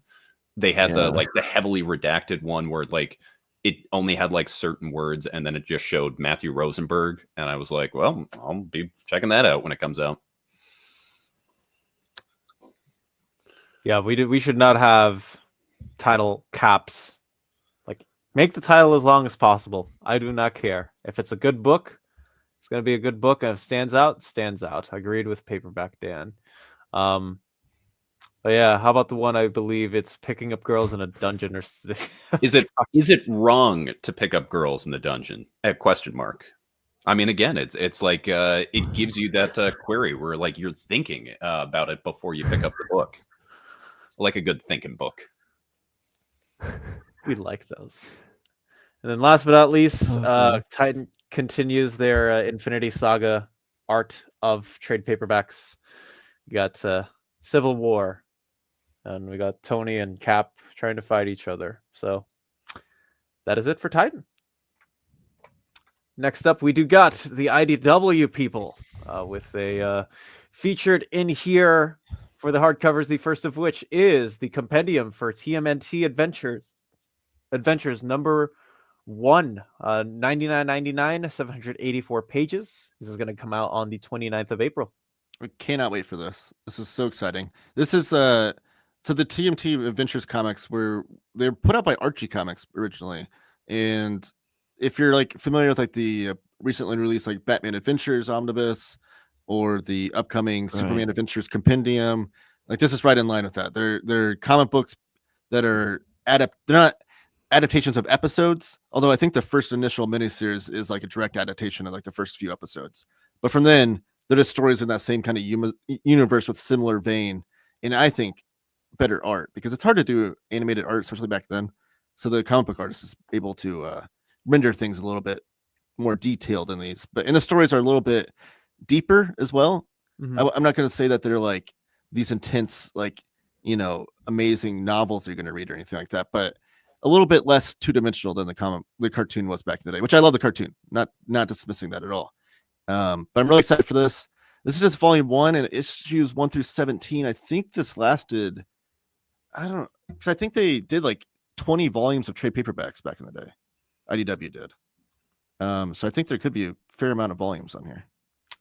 I have not read this stuff since 72 issues, by the way. Oh, there you go. But I grew up in an area that did not have comic shops, and it would just randomly, our local drugstore would happen to like get a comic every, maybe like a few times a year. And if it did, it was always something like TMNT Adventures. And I have just such fond memories of, as a kid, being like, they have a comic. Mom, can I get this? And like, the few comics that I would get to read in my like very early days were typically something along like this. So I haven't read them since I was a kid, but a lot of affection here. I do kind of wish it was a little bit smaller, because this is the kind of thing that I'd love to read alongside my kids, but handing the monster you saw earlier like $100 book and being like, be careful, and now all the pages are ripped out is like not something I'm trying to go through.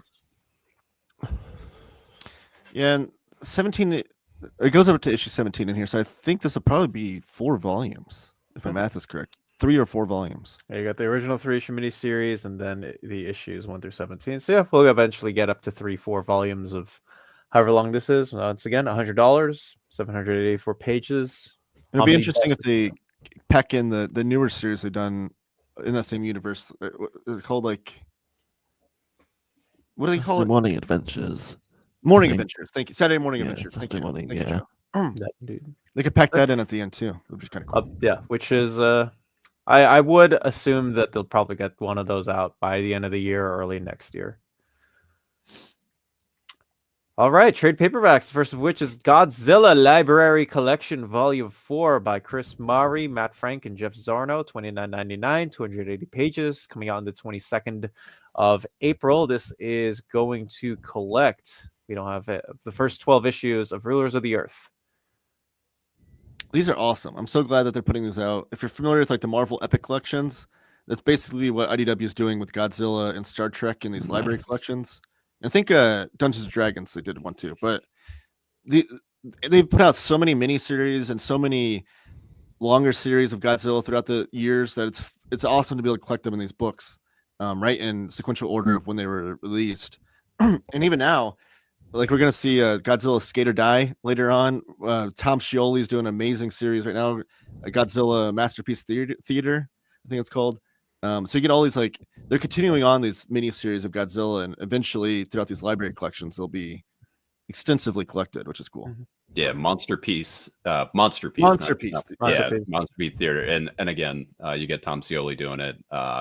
Super cool stuff that they're doing with that. And again, Godzilla Skate or Die. Like you hear that, like how are you not like instantly? Yeah. That? Right.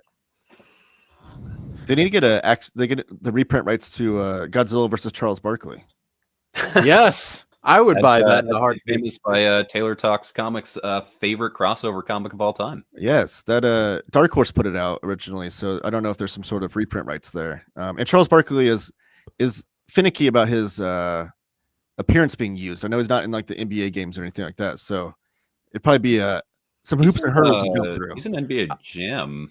Yeah, but he's not in any of the newer stuff. Yeah, because so the reason to why he's not in any of the like new stuff is because he wants the NBA to or the corporation to donate a certain amount of money to the Retired Players Association, and if it doesn't meet up to that, because like for example for NBA 2K, like the company that owns 2K, they don't want to give any money to the Retired Players Association. So Barkley has just outright refused to do anything or any business with them. And same goes for anything else.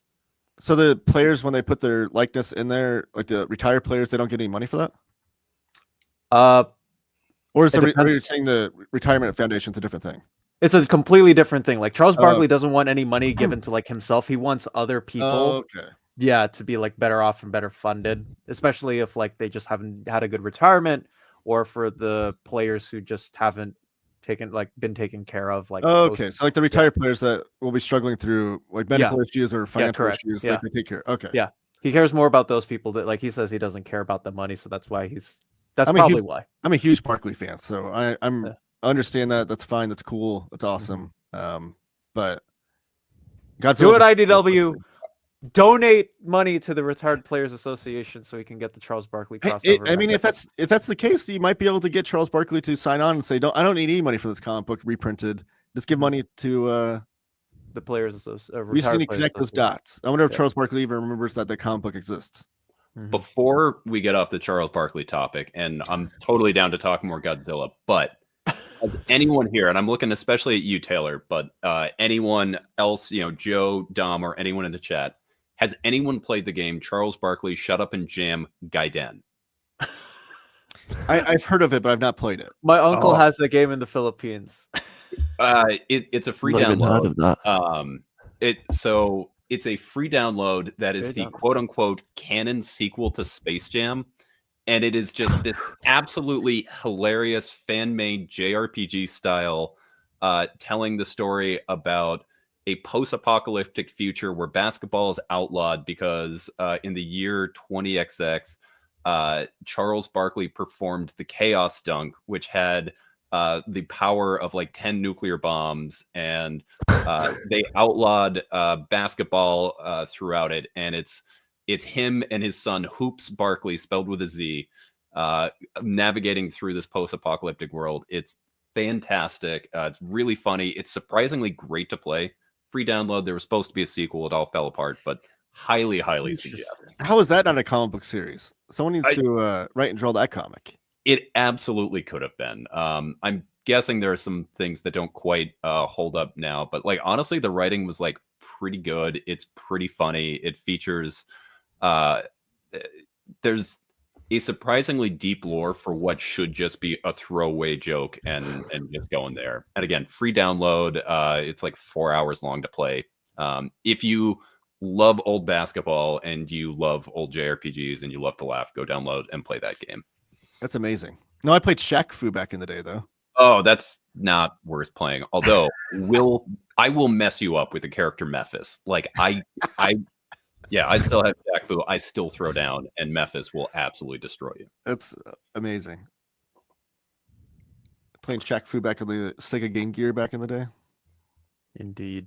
I've got it for the SNES. Oh, well, there you go. We got round 4, though. We got round 4, Godzilla Rivals, 1999. Step into the arena as Godzilla's most dangerous and allies go off in a series of sense-shattering showdowns. 184 pages, 1999. Collecting random stories from so many different folks. By Tom Waltz? By Tom Waltz. Interesting. Huh. Yeah. If you're a fan of the also Marvel it's got their new Godzilla Marvel Universe comics coming out in the next 3 months, which look fun, like Godzilla versus Fantastic Four and Godzilla versus Spider-Man, etc. And we got Godzilla versus King Kong versus Justice League last year. Yeah, exactly. Godzilla's just having a glow up, you guys. I know, and Titan Comics released the adaptation of the most recent Godzilla King Kong movie. So it's like 4 different publishers have been pumping out Godzilla comics. Guys, is 2025 like just hot Godzilla summer? Hey, I'm here for it. Summer of Godzilla. Forget Superman. It's the summer of Godzilla. Hotzilla summer. Charles Barkley walking with a ball. Now do that. No, have him go up against. Wait, what? What Havoc is describing is the game. Charles Barkley shut up and I see. Yeah, where, knows what's up. What platform do you download this on? Just like your computer? Yeah, Okay. it's like a freeware computer download that I'm sure if you have like a Steam Deck, you could figure out how to play it there or something like that. 17th anniversary last week, James. Dang. Yeah, and we got Godzilla versus Hulk, Spidey, and a couple of other characters to come out soon too. So it's big, and yeah, continuing on, we got Skate or Die. Like I said earlier, who? Like, why wouldn't you get this? 29th of April. Australian skater punks versus Ver and the King of the Monsters in this thrilling Godzilla miniseries. Say no more. Also, just look at that art. Like, I know. Like the colors on that alone. Like, the line work is great and fun and like dynamic. But again, like those colors, just everything about that. It's just like, this is a book that you're going to be happier after you read. Yes, that's not the garish, everything's brown, modern colors we get in most comics these days. Those are actually using real, true color. I love it. Yeah, that's why I love you, because you see your true colors. Yes. Take care, Karsten. Not officially. Not officially. I don't know why though. I've been waiting for it. Yeah, I think W. Maxwell Prince has shared the image that he's using for the cover on it. Like, I think we've seen that, but there's been no solicitation. Yeah, trust me, I've looked on comic releases for it when I'm like, did I miss this? And I think it's gonna be yellow, right? Mm-hmm. Yellow volume. So we had blue and pink, and I think the next one's yellow. But maybe for Halloween this year it'll come out. Speaking of W. Maxwell Prince, tomorrow Ice Cream Man comes out with the one-page anthologies where so many different writers, including everyone's favorite Graham Morrison and others, are going in. All stories illustrated by Martin Morazzo, except for Zoe Starks. That is by far like my most anticipated book of the week. I cannot wait for that. I thought Zoe Thorogood, is that who? Zoe Thorogood. Yeah, no, okay. Zoe Stark's a wrestler. You put me on that NJPW and got wrestling on the brain. I was going to say, Japanese wrestlers. I've seen Zoe Thorogood sharing the artwork from that. Oh, I have specific, like, not looked at any. It's only one page. I don't want any spoilers for it. I want to go in completely clean. Yeah. Might have to pick that up at the shop. Does look similar to the Skate or Die video game. Kind of does. Got Love Languages by James Alba, 1999, 176 pages. Two foreigners in France reach across love barriers and turn each other's lives upside down in the stunningly beautiful queer graphic novel painted in dazzling watercolor. And yes. From IDW? That is not typically the kind of book I expect to see from them. Good for them. If you would just show me that and been like, who made this? I'd be like, Fantagraphics, hands down, like game over. Yeah. I'm interested. Good for them though. They need to get into more of those. Not everything licensed comics. They need to keep pumping out. I mean, for a while they were like the licensed comic publisher, but I feel like last year and kind of the year before, they really started branching out and started doing more. We got Ministry of Compliance, which I love. We've got G. Willow Wilson's fantasy series, which I can't remember the name of right now. We got Beneath the Trees. Like they've definitely been heading more in a like, let's control our own IP situation. Which is, I mean, I think out of survival almost, because they lost a lot of the big IP that they had licensed to. But also I think it's just good brand strategy. I feel like every non-big two publisher should have like licensed comics, create your own comics, manga. They should have all these like branches of what they're putting out.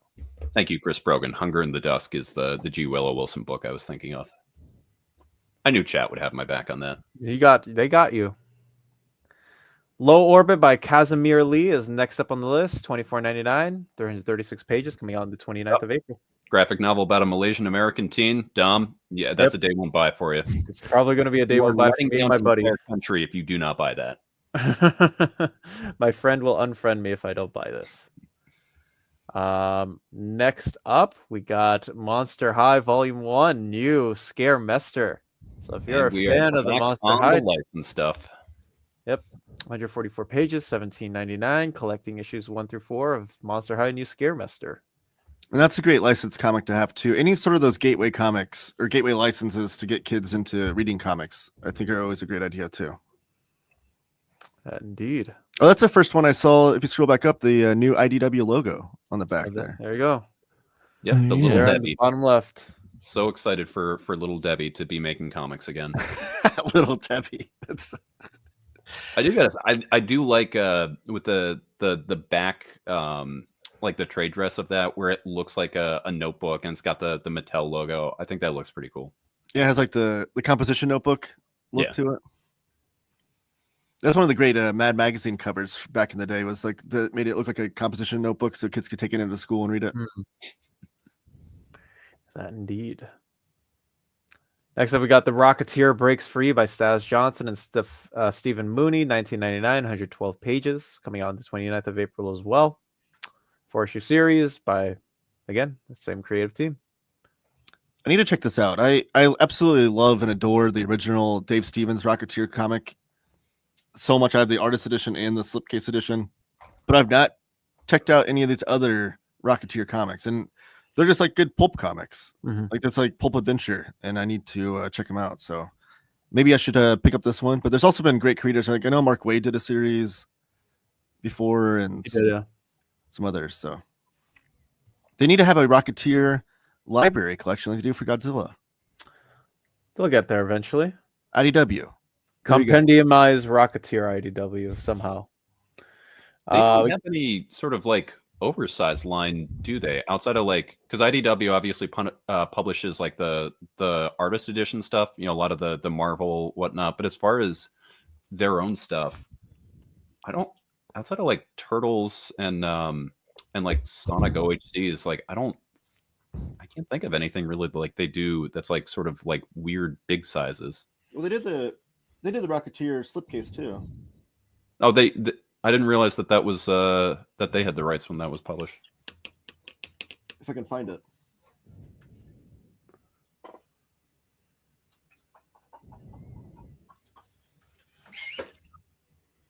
I'll find it. He'll find it. Keep going. As Taylor continues to look, we got Sonic the Hedgehog, Volume 18, Extreme Competition.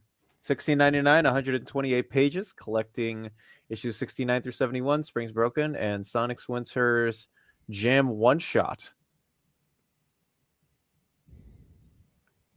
You got the Phantom Rider here. And I've been in a weird Sonic, like ever since the movie came out, I've been getting nothing but like Sonic reels on YouTube Shorts. So perhaps I will get into the comics someday. It might be upstairs, but I'm almost certain IDW put it out, and it's in a slipcase. It was in a slipcase somewhere in Taylor's upstairs compartment. Got volume 4 of Star Trek. This is Pleroma by the Hive Mind with Rachel Stott. 1999, 200 pages, coming out on the 15th of April. So the 4th arc of the current ongoing at Star Trek. See, IDW seems to have stepped up their non-licensed books after losing the Hasbro stuff. I'm rooting for them. They're oh yeah, I mean, I don't want to see any publishers go under and lose out what they got going on. So exactly. More comics is better. Like who wants less comics when you could have more comics? Exactly. Exactly. Easy math.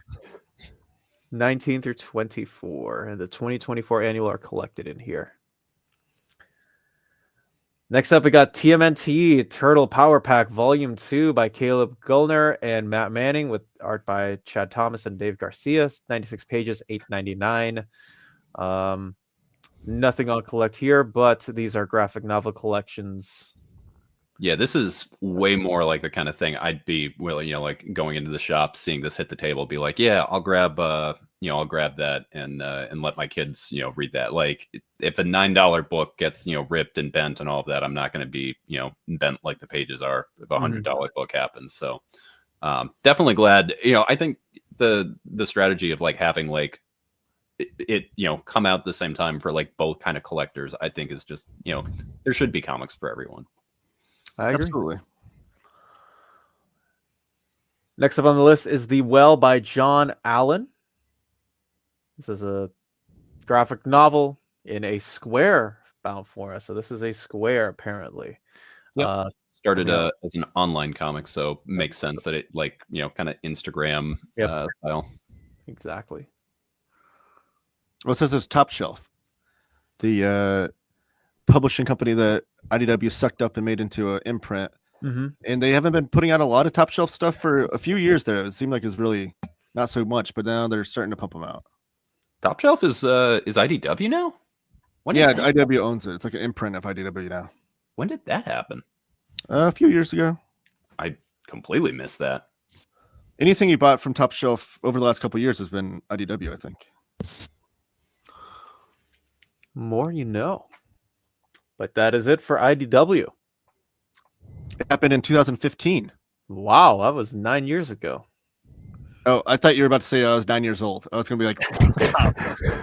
But no, he was 7. I don't think... I guess... Never mind. I don't want to age you. DCU came out that year. Man, I feel... Anyways, we got Boom. The first of which, we got a bunch of trade paperbacks this time. We got Black Badge, complete collection by Matt Kint. So if people have not read this book is just so much fun. Classic team of Matt Kint, Tyler Jenkins. It's about basically a Boy Scout troop, which is doing Black Ops work by like being Boy Scout and like pretending they're going on jamborees, and then like there's secret missions that everyone's going on. I will continue to shout this book out because, when people think of this team, they think, like Grass Kings and things like that. This is just such like a fun spy story. It just so good. And you get talk for a second. No, yeah, they released this previously in 3 hardcovers, which I absolutely love this series too. I was a former Boy Scout back in the day. And Eagle Scout. I'm an Eagle Scout too. Hey, look at that. But that's just the idea, like the premise of Boy Scouts going on a Black Ops government spy missions. Like I was totally sold on the idea, and I love Matt Kint. He's one of my favorite creators. So I was totally sold on the idea before it even came out, and it met and exceeded all my expectations. Really, really a fun series. And now you can get it all complete in a softcover for only $19.99 too. That's a great price. Joe, have you checked out this or any other Jenkins and Matt Kint team ups? No, I really need to read some more Matt Kint stuff. I read Cosmic Detective when Image re-released that as a trade, with the mayor. And is that original art from Black Badge? Oh yeah. Oh, look at hey, make a bunk bigger there, Dom. Yeah. I want to see this original art. Yeah, Tyler Jenkins is a guy I've got a fair amount of. So wow, we've got and one of the cool things about them too is that they kind of worked through a few different styles. So his wife Hillary Jenkins was the one that colored this. This is, by the way, one of the variant covers where they did all the like the different scouts with like an animal in the backing. I love that. And then we have some of the stuff where it's direct watercolor on board. Wow. But they also did this really interesting style for some of them where Tyler did the line work and he'd do the inks. And then on a separate page, Hillary Jenkins would do this really sort of like this very blocky gouache work. And then they would overlay digitally the inks onto that. I know I have some of the like just general blocky gouache stuff. I don't think I have it on hand, but yeah, I will never stop telling people how much fun Black Badge is. Just like it's great fun comics. It's a quick read. Like Taylor was saying, it's only like 3 hardcovers that were oversized, but only about like 6 issues or so. I think it ran for like 15 issues. Just like it's the kind of thing you can read in an afternoon. So cool, so fun. If you haven't read this is like $20, 12 issues, $20. And if you buy it on one of our sponsors, you get it even cheaper than that. Like, this is a no-brainer. Yeah, it's just these 3 hardcovers right here. Yeah, and awesome watercolor art, that or gouache that you get through there. So cool. Which is totally, I mean, it fits in line with what Matt Kent does himself with his own work. Like Tyler Jenkins and Matt Kent's artwork doesn't look too far apart. And Matt Kent also works with a lot of watercolors and stuff. Yeah. Yeah, I think they work so well together because it's like Tyler Jenkins is Matt Kent if he was a better artist. Like, I like Matt Kent a lot, but I don't always love his art. And it's just like, you get so stylistic, but it's just flowing. He's Tyler Jenkins is the same artist that did Peter Panzerfaust years ago. Like, look, actually, that's the page, or one of the pages I just. Oh, really? That's awesome. Yeah.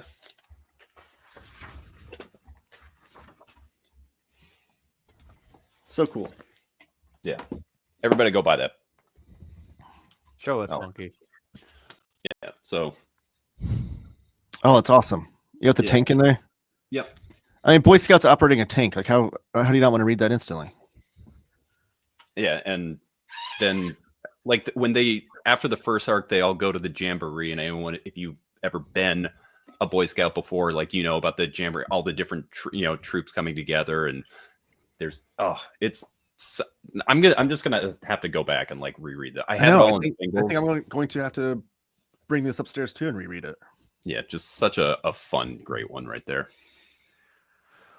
What's the site that you guys used on these streams that lists all the solicitations? You can find these on my website at comicreleases.com, where you can also see and track and figure out when all of these collected editions are coming out.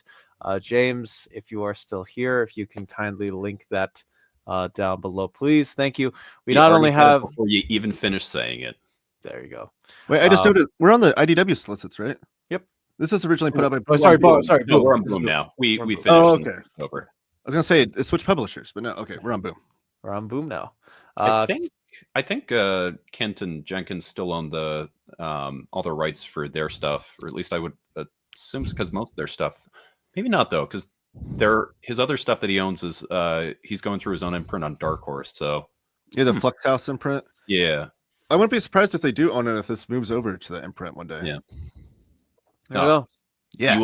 You will not be. It's just like, again, it's 12 issues seems like a lot to like sit down and read, and then you like do it and you're like, that was great. And it tells a complete story. You're satisfied, but you wouldn't. I'm very happy this is getting a re-release in a sort of more accessible format, since it's a little bit of a tough sell for the hardcovers that Taylor was holding up. Each one is like 4 issues in it, and they're, I think, $30 a piece. It's like $29.99. Yeah, it's definitely a tougher sell with that. But for this, again, no brainer. This is going to be an easy recommend, and I'm really happy, and I hope this lets more people discover this super fun series. The more that we get on it, and obviously for $20 for 12 issues, I mean, you're never going to find a better deal than that. So next up, we got Garfield Full Course Volume 6, $18.99. Continuing on the Garfield. It's interesting that Mark Evaniers in there. He's the Jack Kirby historian. He was friends with Jack Kirby back in the day. He did the introductions to the Jack Kirby Absolutes. Yeah, he used to like assist and work with Jack Kirby back when Kirby was with this DC in the 70s. And then Mark eventually did his own New Gods run in the 80s or 90s, I think. Mm-hmm. But he also worked on, I think, Gru with Sergio Aragones, right? Mm-hmm.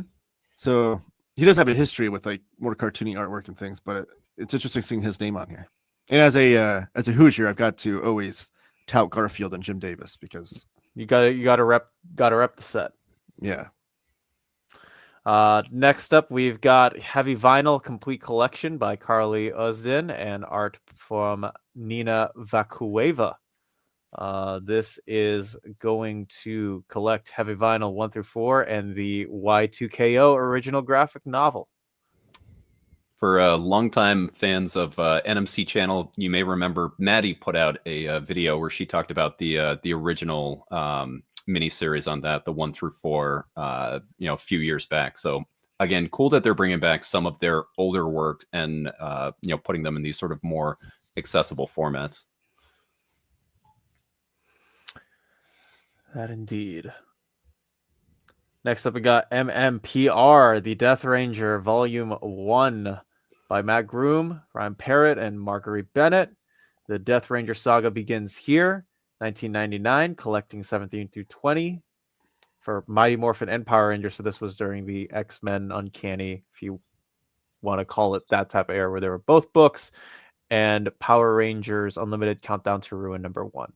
So, quick thing about this particular era. So this is like a weird sort of no man's land where you come off the major crossover of the Eltarian War, where the Mighty Morphin and Power Rangers were going back to back for this big crossover. Mighty Morphin, which is the Mighty Morphin Rangers on Earth, kind of tells, that's where Matt Grom is telling his story. It's this sort of like one-off on Earth. And then you sort of get a little bit of Ryan Parrott with the Power Rangers kind of leading up to what is going to be when the series reunite back at Power Ranger or Mighty Morphin Power Rangers 100. And then especially the Power Rangers Unlimited with the Death Ranger really is what kind of brings that back and tells the story in the past about going back through there. I didn't realize that the trades hadn't. I guess this is them sort of going back through and doing that, because I know at this point they've done the Melissa Flores stuff that comes after, but I guess this is them redoing the trade so that way they have both Mighty Morphin and Power Rangers, because when they were originally released, it was just one or the other, and it made reading stuff like the Eltarian War really weird, where you had to like read one issue of one trade and then go pick up the other trade, read the other issue of it, and just kind of continuing to go back and forth. Yeah, that's why I never bothered like getting into like those trade paperbacks, as they were split, and I knew like you had to read sort of both titles at one point. I probably will wait out for whenever the deluxe of this decides to come out.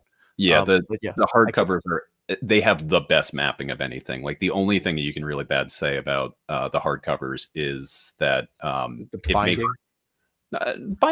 Mine are okay, but there's a lot of double dipping with Go-Go. So if you're someone who's interested in reading that, it's a tough recommend to get the deluxes on that if you have the deluxes in the main line. But this is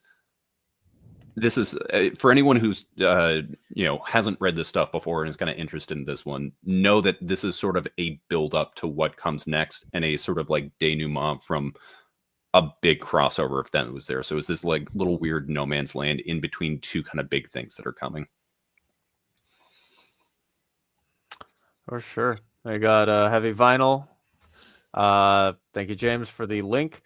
Howard Boom with reprints missed out on a few of the first MMPR deluxe editions. I want to say like year 1 and year 2 got reprinted like 1.5 years ago. I remember, when those, because I have year 1 and year 2, and I was able to snag those back when they announced, oh, hey, we're going to reprint some of these. I wouldn't say like, they're completely on it. It's not like they're completely evergreen, but they do get around to when they get around to it. Yeah, they have reprinted them. Yeah. So it's not out of the realm of possibilities that they'll reprint those. The only volumes right now of the hardcovers that I believe are out of print are Shattered Grid and Beyond the Grid. Yep. And those, you can find those pretty regularly for like cover. It's not like they're going crazy like they were when they did the big Kickstarter reprint. After a little while, we saw a lot of those ones go back in. I mean, it used to be like year 1 was like this huge crazy whale where it was like $200. But like if you check out a lot of the newer stuff, just because I don't think Boom quite knows their printing numbers, just like kind of coming off that where like they were making them and then suddenly they saw this huge influx of new readers and their stuff went out. They've been putting stuff out and then it shows up, a lot of those titles later on sort of discount booksellers. So on things like Book Outlet where they're doing, kind of wholesale liquidation, not Ollie's level. I know I've seen a lot of the different Power Rangers volumes. We've seen those get discounted. So I think those are titles that there's an initial selling for, and then they kind of sit around for a while. And what I would be worried is, because when they're sitting for a while and they're not selling, and we're seeing places discount them, it might be, that this is when the books go out of print. Probably not for a while, but once those do, it may be a while before we see a reprint of that. So no FOMO. Don't feel like you need to jump and buy them right now, but it's the kind of thing that I could very well see in like 4 years or something like that we get another like wave of these are really hard to find. For sure. And if you are looking to get any of the Mighty Morphin Power Rangers hardcovers and you are in the European Union, check out Walt's Comic Shop in Berlin, Germany. They have the cheapest pre-order prices for Marvel and DC big books within the AU with bulletproof packaging and top-tier customer service. And if you use the code NEARMINTCONDITION at checkout, it will get you free shipping for all countries within your first order of over 40 euros. Walt's Comic Shop, your reliable source for omnis and collected editions in Europe. Ding, ding, ding, ding. To get that out of my system. Thank you. And on that note, I unfortunately have to go, but thank you as always. Oh, Joe, no, don't leave us. No, it is all good, my friend. Thank you so much for joining our band of epic panelists. And if real quick, James, if you can just link Joe's Blue Sky and where you can find him. You can find him over there. Thank you so much, Joe. I hope you have a good one. Thank you. You too. See you, Joe. Later, Joe. Official pronouncer of NMC. Man. On that note, I'm going to give about a 10-15 minute warning. I'm going to need to get going here pretty soon to pick my daughter up from the bus. Oh, I feel you there. Because you got to go through these quicker. All right, we got Dark Horse, the first of which is The Art of Stalker 2, Heart of Chernobyl, $49.99, 224 pages, 9x12. Don't know much about this video game series, but if you want a full art book, there is that. If it's not a book, if it's not a video game, I'm just spending hours reading on a screen. No, I'm not playing it. Oh my goodness. Richard Corbin's Dimwood, $39.99, 136 pages, 8x11, the 10th of June. This is the final graphic novel, apparently. I know it's a never before published graphic novel. I think they still have more. The idea, I think, is to do all the Richard Corbin creator-owned stuff in this line. So there'll be more after this, but this is like a one and done volume of Dimwood. So they've been doing Din. Din lasted like 5 volumes, but this is a different story. Okay. And it's all been restored and restored by Jose Villarrubia, who does the best work in comic book color restoration. And Richard Corbin was just an absolute master at comic book art. So I've been picking all these up, and I can't wait. And I hope they keep selling, and I hope they keep putting them out, because Richard Corbin's legacy in comics definitely needs to be preserved. That's all right. Keep that in note. To the solicitation, this original Gothic tale, Corbin's final graphic novel. So, it's his final graphic novel. I thought you were saying like it's the final in this line of. Oh no, yeah. That's what I meant. Okay, sorry. That's correct. But there are more volumes of this to come out. I think they're just putting them out in a weird order. Right. Yeah. It's per all. This is the thing that we were alluding to earlier. This is Tomb Raider Colossal Collection Volume 1, which is something I think James is waiting on. $99.99, 888 pages. And I feel like this was the most talked about book this stream. Like we were, when we were first on that, everyone's just clamoring, "Where Tomb Raider? When Tomb Raider?"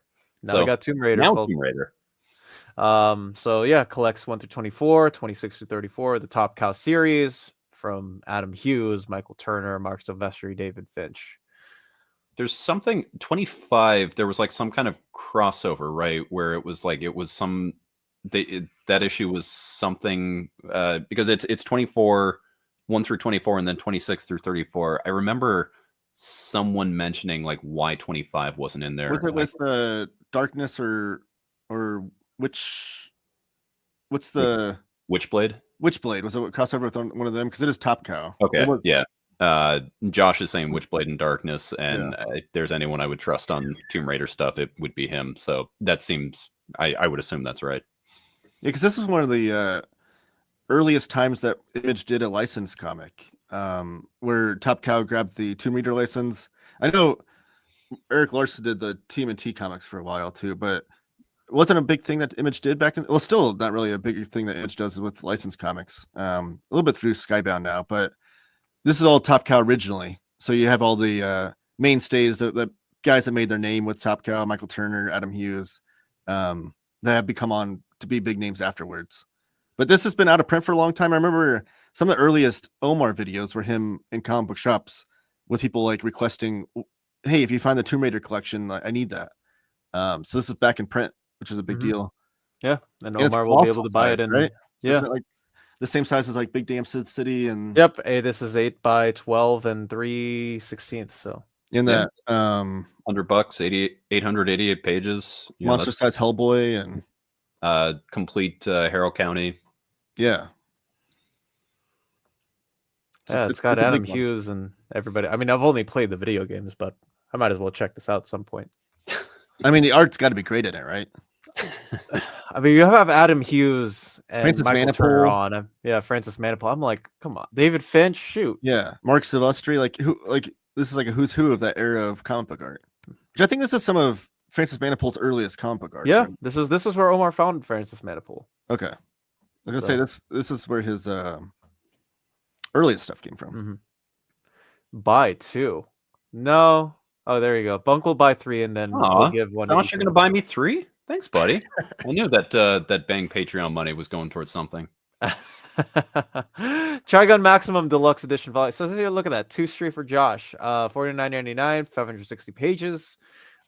This is the mind-warping conclusion of Trigun Maximum. 600 pages. I know it, like this has been talked about to death, but just as a reminder, the original Trigun came out. It was like a 2 Tonkabon set. So this is volume 1 on original Trigun. It was this big, thick. And then following that, they moved over to they continued the story through the Trigun Maximum line.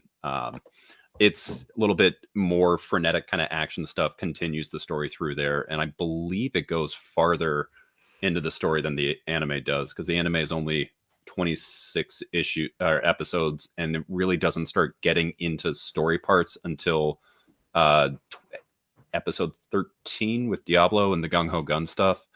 So yeah, super cool that we're getting access to that again. Now, if only they would do Lone Wolf and Cub and deluxe editions. Those are the ones I'm frothing at the mouth for. We'll have to keep on with those. Trade paperbacks. We got Gene Luen Yang mentioned again with Guru Hero, amongst other creators like Faith Aaron Hicks and Sarah Getter. Lost Adventures and Avatar Tales Omnibus, $29.99, 312 pages. If you have not read any of the Atla comics or haven't gotten a chance to read some of the library editions, these are unique, so good, so awesome. When I found out that they did comics that sort of tied in with the TV show, I had to jump on it because I was like, man, this is just me reliving my childhood. But $29.99, 312 pages, 6x9, but nonetheless. I pick them up usually, but except it's not that cold out, so. Hi, buddy. Next up, we got Brawlhalla Tales Nyx by Matt Woomer and Lucas Gattoni, 1999. First graphic novel based on the epic fighting game Follow Nyx. This is an OGN from Dark Horse. I love that name, like Valhalla but Brawlhalla. Mm-hmm. That's a great play on. It's a nice play on words. Yeah. The Jinlun Yangur Hero stuff is awesome paperback, Dan. Like I love whenever those two collaborate on something, I will always be there to check those out. Because go Celtics apparently. Brawlhalla is an IP indeed. Next up on the list, we got Cat and Crazy, Volume 1 by Wataru Nadatani. $12.99, 168 pages. Man, if Joe were here, he would have gotten the correction or the pronunciation correct. Coming out on the 24th of June. So, my son loves cat manga. So if this, I don't know if this is all ages or not, though. It does say all cat lovers. Yeah, it's all ages. Okay, I might have to have him check out Cat and Gamer then. I thought Cat and Gamer was a little bit more mature. Yes, this is just your regular, good old fluffy cat comic. Next up on the list, we got the Madman Omnibus Volume 1, which, as if most of you probably know about Dark Horse, omnibus means big compendium size trade paperback in their language. $49.99, 680 pages. So if you are looking for a cheaper alternative to the library editions, this is the way to go. Do we know, is this the same mapping as the most same mapping? It's the same exact mapping and contents of the library editions. Cool. Which is great for guys like Paperback Dan who refuse to buy hardcovers. You got to pick this up. There we go. Yes, thank you. I mean, he's got to be true to his name. Like, right. What you're gonna have him go back on his word?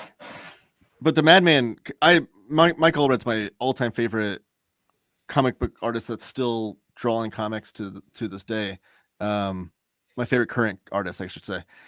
And this series is just him making it's totally his like id and just him making fun superhero comics. You can tell from Mike Allred's style that he is like a big fan of the classic Silver Age comics, but this is him bringing that style to a more modern storytelling type thing. Like the closest thing I can compare, especially the earliest part of this run to, is like the John Buscema Stanley Silver Surfer run, where like he was very like introspective about the world and constantly observing how things work around him. But Madman does the same stuff, but in a more humorous and more kind of lighthearted way, in more modern way. But he has that same kind of introspection about people around the world and, that kind of stuff. But it's just fun comics, absolute fun comics. For sure, we'll keep it in there. Next up, we got a Millar book, Nightclub Volume 2, $19.99, 160 pages. Yeah, issues 1 through 6 of this. And this will eventually, I'm sure, get the library treatment, because that's what they've been doing with all the Mark Millar comics. Some with silver foil pages too, which is interesting. And then from the hands of Tate Bromble, who's currently doing Batgirl over at DC, and JT the Fourth with Sully and Isaac Goodhart. This is Volume 2 of the oddly pedestrian life of Christopher Chaos. Issues 9 through 15 are collected in here, along with a Halloween special one-shot. Tate Bromble, also the one that launched House of Slaughter, coming off of Tynan's Something is Killing the Children. So, definitely a team that's used to working together and kind of handing off the reins. Yeah, and Tate also cut his teeth with the Black Hammer series. That's where he got it started. I think he was like, I think Jeff Lemire was like kind of his mentor at first. And it seems like now James Tynion is a little bit. So, I mean, if you're a Jeff Lemire and James Tynion fan, Tate Bromble is probably going to be something you enjoy. Mm-hmm. Speaking of Tate Bromble, he's also doing Green Lantern Dark. I haven't read issue 2 yet, but issue 1 was great. I loved that was a fun issue. I need to catch up. I would have been fine with that being like a standalone, like one shot. And it's I think that was Del Edra's art in that. So Brother Del Edra did the art. So classic kind of pairing there with Slaughter stuff. But yeah, it very much felt like it was just Something is Killing the Children in like a vaguely DC universe, but like that book is tons of fun. So like, again, more comics is better than less comics. So don't tempt me with a good time. Yeah, Batgirl's been fun. It's been a nice Cassandra Cain read. Nice to see her back in the Batgirl suit too, as well. Science in the Asylum by Clay McLeod Chapman and Leonardo Marcello Grassi, 1999. This is going to collect the 4 issues Science in the Asylum series. It's like special therapy session. It's a Werther Deledra. It looks like a Civil War horror comic. Indeed. Sounds awesome. Or post-Civil War comic. Yeah. Next up on the list, we got Phase 3 of the High Republic Adventures of Star Wars. Dispatches from the Occlusion Zone by Kevin Scott, Daniel Jose Older, Alyssa Wong, and Paris Elaine. 1999, 96 pages for this specific Star Wars series, of course, collecting the Phase 3 miniseries. And last, or a couple of more, 2 more books. So Survival Street Volume 2, The Radical Left, by Asmussen Festante and Able Kusanov, 1999, 112 pages, coming out on the 10th of June. So we got the original Sesame Street from the Oni solicits now, and if you were saying, listen, I like the Sesame Street part, but not all the Muppets being friendly and not dead. This is you get this, and this is what you want from that. Mm-hmm. I need to read this. Like, there's no reason why I need it's so right up my alley. And then at the last part of the solicit there, it says Sesame Street meets RoboCop. Like, if there's a comic perfect for Taylor, I don't know. No, it's like right up your alley. I love Muppets and I love RoboCop, so sign me up. And last but not least, Where the Monsters Lie, Volume 2, Cul-de-sac by Kyle Starks and Piotr Kowalski. 1999, 104 pages. Friend of the channel, Kyle Starks. More Kyle Starks is always better. I will be right back. Oh, he just left us here. I mean, I assume that he did so that we can basically just tell the chat, LeBron, not the GOAT. Everyone needs to stop with that. Michael Jordan, 100%. Oh, yeah. The absolute invincible aura, 2 separate three-peats, and only, let anyone else win championships in the 90s because David Stern forced him out of the league. Yeah. So he could pursue baseball. 100%. And I'm not like LeBron, I think is great. But he's a great player. He's not Michael Jordan great. Michael Jordan was a whole different beast. Like, you think just look at the NBA Dream Team and look at all the guys on there that couldn't win championships during that era because of Michael Jordan. Yeah, just the 90s was there were so many great players that we look at there. I was talking with some guys at work, and everyone, a lot of the older guys were talking about how much better the 80s were than the 90s, and they were saying like the great players, which I completely disagree with. I think there's just that perception because it's just Jordan winning championships and just guys couldn't get past Jordan. Like Hakeem Olajuwon would have probably strung together like 5 or 6 championships if it wasn't for guys like Jordan. I mean, there was another reason that Hakeem didn't get that 1986 finals. And that was back when he had George Sampson, too. He had the old Twin Towers going. Bunk talking about Magic Johnson not winning 5 is funny. Hakeem Olajuwon. No. Hakeem Olajuwon. No. You brought up the jersey. You're like, this is the reason. Yeah, 1980s I know. Finals was the Rockets versus the Celtics. Correct. The Rockets beat the Lakers. They did. Yeah, so we weren't even talking about Magic Johnson. He was. Yeah, the Lakers didn't even make it all the way, man. No. But we made it 5 other times in that decade. So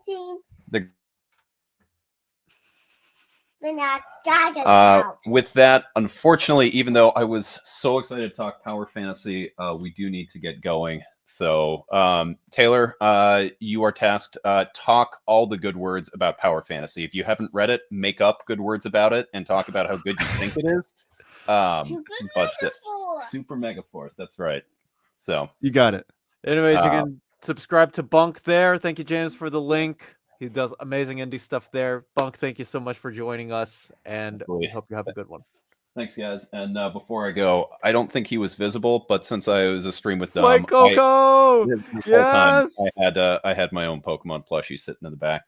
Go, Fui Coco. Later, y'all. All right, Taylor, it is just us two. You know what? I think next month what I'll probably do to stroll along is I'll put the heavy hitters sort of at the front, and then we can put the smaller ones at the back. There's sort of an inverse to what we've been doing for the last 6-7 months. Yeah, that works. But alas, we got Image. Do you go back and put timestamps in? Sometimes I probably will at some point later today. Because that could be a good idea, just for people that are like looking for one particular publisher. Oh yeah, for sure. It's before my. Yeah, I know, but I've watched a lot of 80s guys. I'm not a stranger to basketball history. I know who George Mikan is. The 86 championship was before I was born, so yeah, so we know stuff. I mean, this is my livelihood. Alas, we got the hardcovers, the first of which is one of Jess's favorite books, Slade and Mechanica, volume 6 by Joe Benitez, $29.99. Got nothing there. Yeah, I've not read this, but I've always wanted to try it out because of what Jess said. Oh, there you go. Sean Mick. Hey, everybody. Just recently found this channel, fairly new to comics and graphic novels. Been going through your videos. Love your content. Well, thank you for joining the club here at Near Mint Condition. We love having you on here, and we've got a lot of cool stuff coming in later on this specific channel, but we appreciate it. We're always trying to put great content out for you guys. So. And you're on the right stream. If you're newer to comics and graphic novels, this is a good way to explore things that aren't bogged down with continuity and things that you get stuck with Marvel and DC. You can try out a new series this way. Indeed. Glad you're enjoying you. Oh my gosh. But we do. I mean, I manage the channel and Taylor manages social media, so we are affiliated, indeed, with Omar. You know, there was a time, John, when I thought about getting into NBA media / journalism. I worked for a site called Fansided for 1.5 years, writing articles on the NBA and the LA Lakers. I was part of 2 gigs. But college happened, and I realized, wait, I don't want to do this. I don't want to be hounded by people in the comment section saying, oh, the media is too hard on the players and whatnot. So I stepped away from that. Well, and now NBA media is all about, what do you think of LeBron James? Hey, now, don't you dare. I mean, to be fair, that is like 100%, like 90% of NBA content is like, you either think LeBron's the GOAT or you don't think he's the GOAT, and let's argue about it for 3 hours and ignore great teams like the Indiana Pacers. Well, I think that's just part and due of the. I think the NBA is afraid of marketing, you know, the Jokic's, the Giannis's, and the Doncic's of the world, because they don't want to admit that international players are going to take the crown of the talent pool of basketball collectively in the world.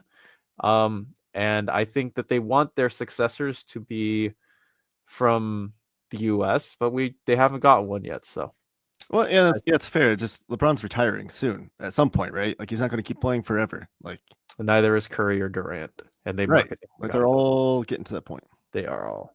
But yes, Lady Mechanica. If Jess, if you're watching this later, you got something to buy on the 9th of April. For the people who read Spawn, so for the Jesses and not the Jesses, sorry, the Joshes and whoever else, we are continuing the line of the Spawn Deluxes with the slipcases, $99.99 for the regular and $149.99 for the signed and numbered edition. This is limited to 500 copies of this, I believe. Regardless, this is going to be issues 176 to 200 collected in the Spawn. It's gone up to issue 200. I saw we are getting a compendium soon that gets us up to 350. Only one who wanted Spawn.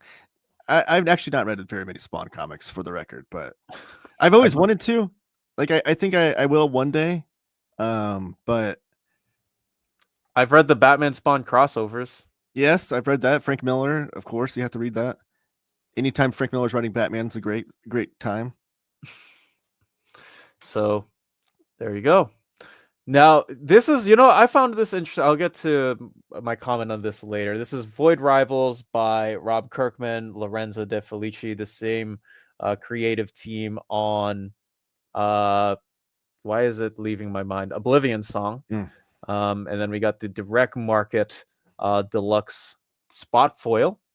Looking nice there. $49.99. This is the start of the brand new Energon universe, where they cooped up all of the Hasbro IPs and have decided to make their own separate universe out from it, with titles like Scarlet and G.I. Joe and Transformers, etc. This is going to collect Void Rivals issues 1 through 12. 1 through 12. Skybound's been doing this direct market cover thing too, which is really cool. Like for a lot of their trade paperbacks and hardcovers. And I do love that the Energon Universe hardcovers all have the same design to them. Mm-hmm. They're gonna look great on the shelf that way.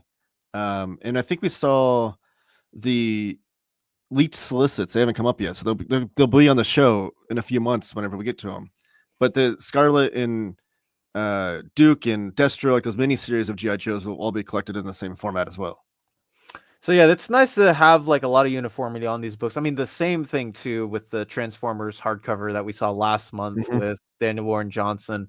I do think that whatever Robert Kirkman is doing up with Skybound and specifically this specific universe, I think is really cool. Even if I'm somewhat hit or miss on the stuff that I've read so far, but this is this came up in a talk with me and Omar on last Saturday, and it was that apparently in Canada, this, not Transformers, not any of the spin-offs, this is the biggest selling Image series that they have. Really? So people are buying this in droves. And I know a lot of people have been buying this in droves too. Interesting. No, I know when those sales charts come out, which they're hit or miss. They're not exactly true sales charts because of the limited data, but I know the Transformers series is always really high up there, including Marvel DC stuff. Like Transformers is one of the best selling comics we have in the West, not including like manga and Dave Pilkey and stuff like But yeah, here's a look at the regular cover once again, and here is a look at the direct market. I know a lot of people are going to be jumping out to get this. So are you gonna get a chance to read it soon? I've read. I was trying to subdue my opinion, especially for Paperback Dan. He said he didn't want me to come on here and bash Robert Kirkman. I read the first trade of this, and I wasn't a big fan. Okay. I do like the G.I. Joe and the Transformer stuff in the same universe, but Void Rivals was very Robert Kirkman-esque. If you like Robert Kirkman's writing, you'll like it. If you're not a big fan of his writing, it might leave something to be desired. Interesting stuff. But yeah, issues 1 through 12 and material from the Energon 2024 special are collected in this deluxe edition. And yeah, for people who are looking to get into the Energon universe, you'll probably be getting this on your bookshelf at some point. All right, trade paperbacks. We got Family Force, original graphic novel, volume 1, 1699 by Matt Braley and Ainsworth Lynn. Coming out on the 28th of May. Taylor loves Kirkman like Omar does. That's apropos. Interesting. Hey, no, it's completely fair. I know that some people had the same, not critiques, but just like opinion with the uniformity of the Krakoan X-Men trade paperbacks and the hardcovers, where they were more of uniform in terms of color than. So I get it. But nonetheless, this book that we're looking at looks like it's clearly inspired by manga. Like that cover looks like a manga tankobon. Yeah, I thought it was a manga at first. I was like, no, it's a regular book. Andy Stevens fighting alien kaiju with your family on Friday nights. Like that sounds awesome. That does sound awesome indeed. Horizon Experiment trade paperback by Pornstock Pichot, Sabir Pirzada, Vida Ayala, Jay Holtham, Terry Dodson on art. This is going to be $16.99, coming out on the 16th of April. This is an anthology series, putting new spins on popular genres and pop culture icons, collecting, again, the 5-issue series. I like that cover. Looks like a movie poster. It does. This is nice. They've been doing a lot of these like anthology series too with like Image. I know like they had the like the 12-issue Image series that came out a couple of years ago. Like they've been doing a lot of like these anthology series over there. Which again, we talked about that earlier with the EC stuff. Like it's a great way to hire on new talent and try them out, or put newer talent in front of the eyeballs of people that go to this book looking for Terry Dodson or Vida Ayala, the bigger names. For sure. The Moon is Following Us, Volume 1 by Riley Rossmo and Daniel Warren Johnson.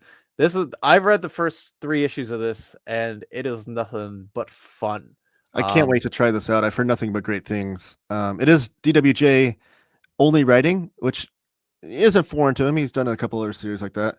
And of course, I love Dana Warren Johnson's art, but his writing is great too. And Riley Rossmo is an awesome artist. So it's not this is like a perfect fit. It's like, terms of artistic style. I know some people are hit or miss with Riley Rossmo, but man, the details in this book is perfect. Like I like his art, so I'm really looking forward to this. Can't wait for the deluxe edition of this as well, which people will probably get at some point. Precious Metal trade paperback. This is by Darcy Van Polgeest and Ian Bertram, 1999, 23rd of April. This is going to collect the first 6 issues.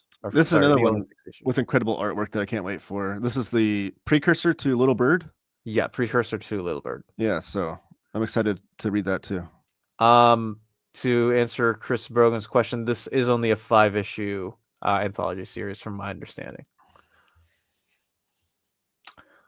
Yeah, we'll get a fancy deluxe of The Moon is Following Us at some point. I don't doubt it. As to when, I have no idea, but Image has been doing a good job for the most part in terms of deluxes, but I know that you will probably be getting the trades of this, Dan. So, oh no, Moon is Following Us. Sorry. Moon is Following Us is still ongoing, I think. Yeah, it's still ongoing. Yeah. Sorry to get the question mixed up. My apologies.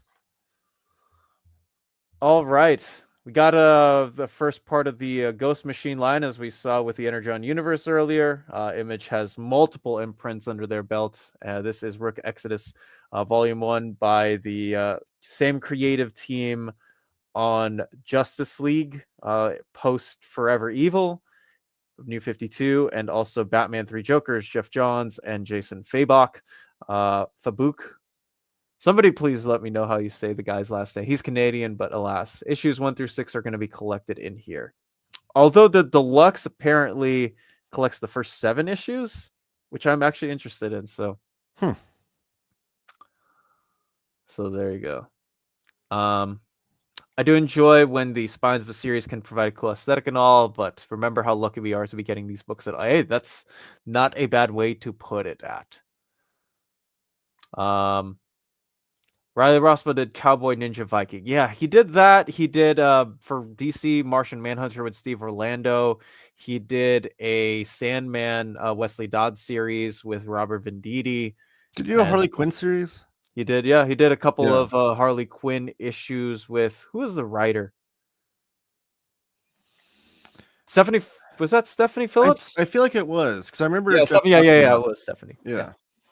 I remember reading that series and liking it a lot. So, but yeah, this is, so for the people who might or might not be in the know of what this specific part of Ghost Machine is, this is part of the same universe that, or the unnamed universe, if you may, the same books that Gary Frank and Brian Hitch are drawing. So if you're interested in that, you can certainly pick this up.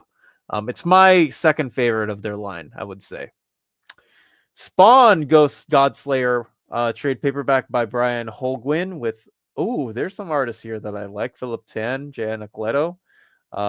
First time collected in trade paperback, collecting the one shot and issues 1 through 8 of Godslayer. It's reimagining Spawn in a dark fantasy like Conan or Lord of the Rings. So there you go. There it is. 10 issues, Dan. Okay. Dan, I think Dan's been picking up in singles, so. There you go. Good stuff. We got the Case File, Sam and Twitch. Of course, this is by Todd McFarlane, and this is Zimin Kudransky, the same guy who is doing something, or has done something epic, collecting issues 1 through 8 of the series. $9.99 for. Really pumping out the all the spinoffs of Spawn. Indeed. Spawn Monolith by Sean Lewis and Valerio Giordano, who did the covers for Savage Avengers by Jerry Duggan. $9.99. Monolith 1 through 3 are collected in here. And Todd McFarlane getting everybody in that I liked from Marvel covers. Makes me wish the interiors, alas. More Spawn. We got Spawn Rat City by Erica Schultz and Zay Carlos. You know, I will say one thing. Good for them for doing the $9.99 starting image price point. Oh yeah, that's which I mean, I think Spawn is still the cheapest single issue comic book. Still $2.99 with the cardstock. So, not a stranger to that Todd McFarlane having that great introductory price. Yeah, it is Spawn $20.99. I don't read Spawn when I do that. But yes, if you're looking for Miguel O'Hara but Spawn, this is the book for you. Next up, oh man, you know what? I'm partly mad at this because somebody told me, I think a couple of years ago, that they weren't collecting these one-shots they were doing for Supermassive in trade paperbacks, and now we have this in trade paperback format. Why would they not? In 2025, what comic book company is only releasing things only in single issues and never collecting it in? That's crazy. Hey, if you're not spending money with your wallet or on comics, what are you doing, right? And you're caffeinated. That's also good. It's also not bad. So yeah, Supermassive. If you're interested, these are like short stories that are part of the same universe of Radiant Black, Radiant Red, Rogue Sun. So if you're interested in those characters and trying to see out more of the universe, I would definitely recommend this as far as that's concerned. I've only read the first two. I haven't read the 2024 one shot because I figured, well, it's going to be weird having like the super small, like perfect bound one shots right next to the Supermassive, the Radiant Black Deluxe hardcover. So I was like, well, I'll just wait on it. Whatever happens, happens. And now we got a volume of this. And I'm like, well, dang it. I will never guess. So yes, if you're a big fan of the Massiveverse, I would definitely recommend picking this up. Next up, we got True War Stories by Alex DeCampi and Kai Krumbar with Peter Krause, PJ Holden, Dave Acosta, Skylar Patridge, $16.99, 30th of April. I absolutely love war comics. It's one of my favorite genres, and I think there's like not enough of them anymore. I feel like there's a genre that sadly there's not a lot of unless Garth Ennis' name is attached. Yeah. But I don't. None of these artists or writers or artists like speak to me though, so I might still try it out just to. I like Skylar Patridge. She did a Supergirl. She drew a Supergirl one shot for DC back last year. I'm not familiar with that name, but. I might still try it out just because I do love war comics, and maybe some of these names will then be on my radar. Yeah, like the only one, like we had Junkyard Joe. Is that like, man, we just don't get war stories anymore? Which is kind of unfortunate. Yeah, not like true, not even just true war stories, but it's like not fantasy type war stories. You know, like the grittiness, in the trenches type of. Yeah, well, there you go. This might be the one for you then. Yeah, I might try this out. Violent Flowers by Maria Lovett, who also did Faithless with Brian Azzarello. 23rd of April, $14.99. So for all those who are interested, very horror-esque vampire type of story for your romantic addictions. Then up next, we have the Amazon collections. We got the Amazon collections, the first of which is Criminal Volume 5, The Sinners. For all the people who might not be in the know, if Brubaker and Sean Phillips are doing a crime book, a noir book, or pulp book, or any of the above book, it is a must-read because they are the masters of it, $16.99. If you are interested and you're like, oh man, there's a TV show, if you're like, what comics adhere to this or are tied in with this or are based off of it, Image is doing a lot of the reprints of those trade paperbacks, so you should be able to get them in this format. And next up, we do have Invincible Volume 9 by Rob Kirkman and Ryan Otley at $14.99. This is going to collect the issues 48 through 53 in here as well. Next up, we got Lore Remastered trade paperback by Ashley Wood, TP Luis, $24.99. Fine art makes dark fantasy. Interesting. This is going to not collect anything, but if you are interested in an OGN then you like dark fantasy, check it out. Oh, what's up, Bo? Hope you're doing well, man. I need to get back to you on the message. I'm finally not sick, so we should be able to do something soonish. Next up, we got another compendium. They are putting these out. My goodness, $49.99 for Proof. This is going to collect the entirety of Proof and Proof Endangered 1 through 5. I don't know much about this. I've never heard of this series, but it does have Riley Rossmo in there. Yeah, and apparently he's the main guy too. So it's weird that there's a series that I've never even heard of. I know. I wonder if on top of that, fake Riley Rossmo fan right here, exposed. I didn't say he's not like one of my favorite artists or anything. I just dig what he does. Oh, fair enough. Yeah. Continuing on with the tinier trade paperbacks, we got the 12th volume of Saga. This is right before this. No, this is right as during the Okay, I apologize. Let me restart that. This is Saga Volume 12 by Fiona Staples and Brian K. Vaughan. If you are interested in the grand world that they have to offer, this continues their trek along as Saga gets back on track. This is going to collect issues 67 through 72 of the series. Yeah, this is like the normal size trade paperback, just like the ongoing, right? Yep. Mm-hmm. Yeah. But that is it as far as solicits are concerned. So, I know it's only the two of us, and we'll probably speed up things the next time and start off with Image Fresh, but that is all we have for these solicitations. Taylor, what are you the most hyped by in these solicits that you have seen thus far? Probably some of the Fantagraphics stuff, like Cabby and Precious Rubbish, I think are the two books that were highest on my list.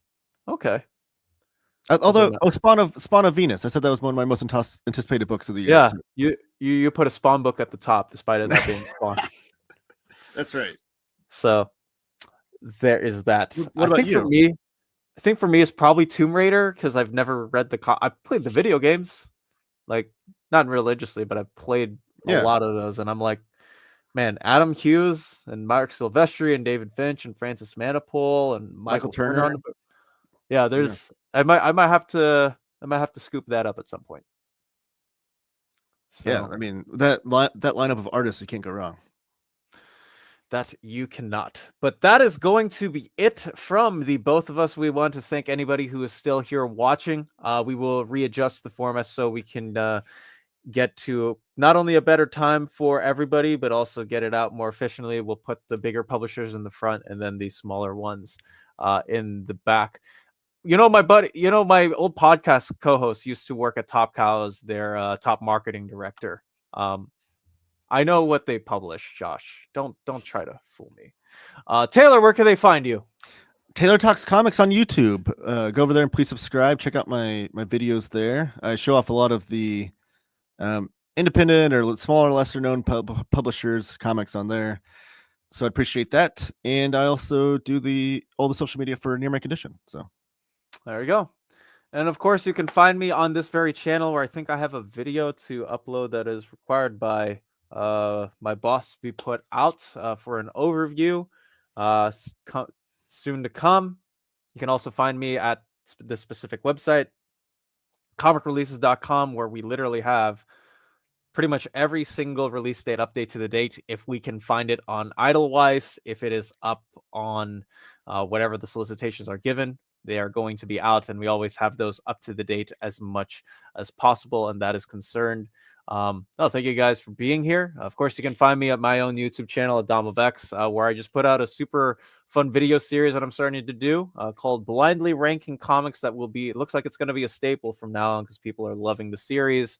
I haven't seen, nobody bring it over to ComicsTube, so happy about that. You can, of course, follow me on Blue Sky, which is where I do all my social mediaing from now on because I don't really use the other platforms as much anymore. You can, of course, find me too on Twitch, where I do stream Marvel Rabbles from time to time.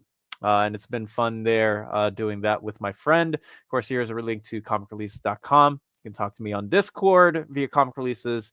Of course, join our Patreon for only $2 a month if you want to track all of these books. But that is going to be it from me and Taylor. Thank you guys so much for watching. We hope you have a fantastic day. Stay fresh, Minties.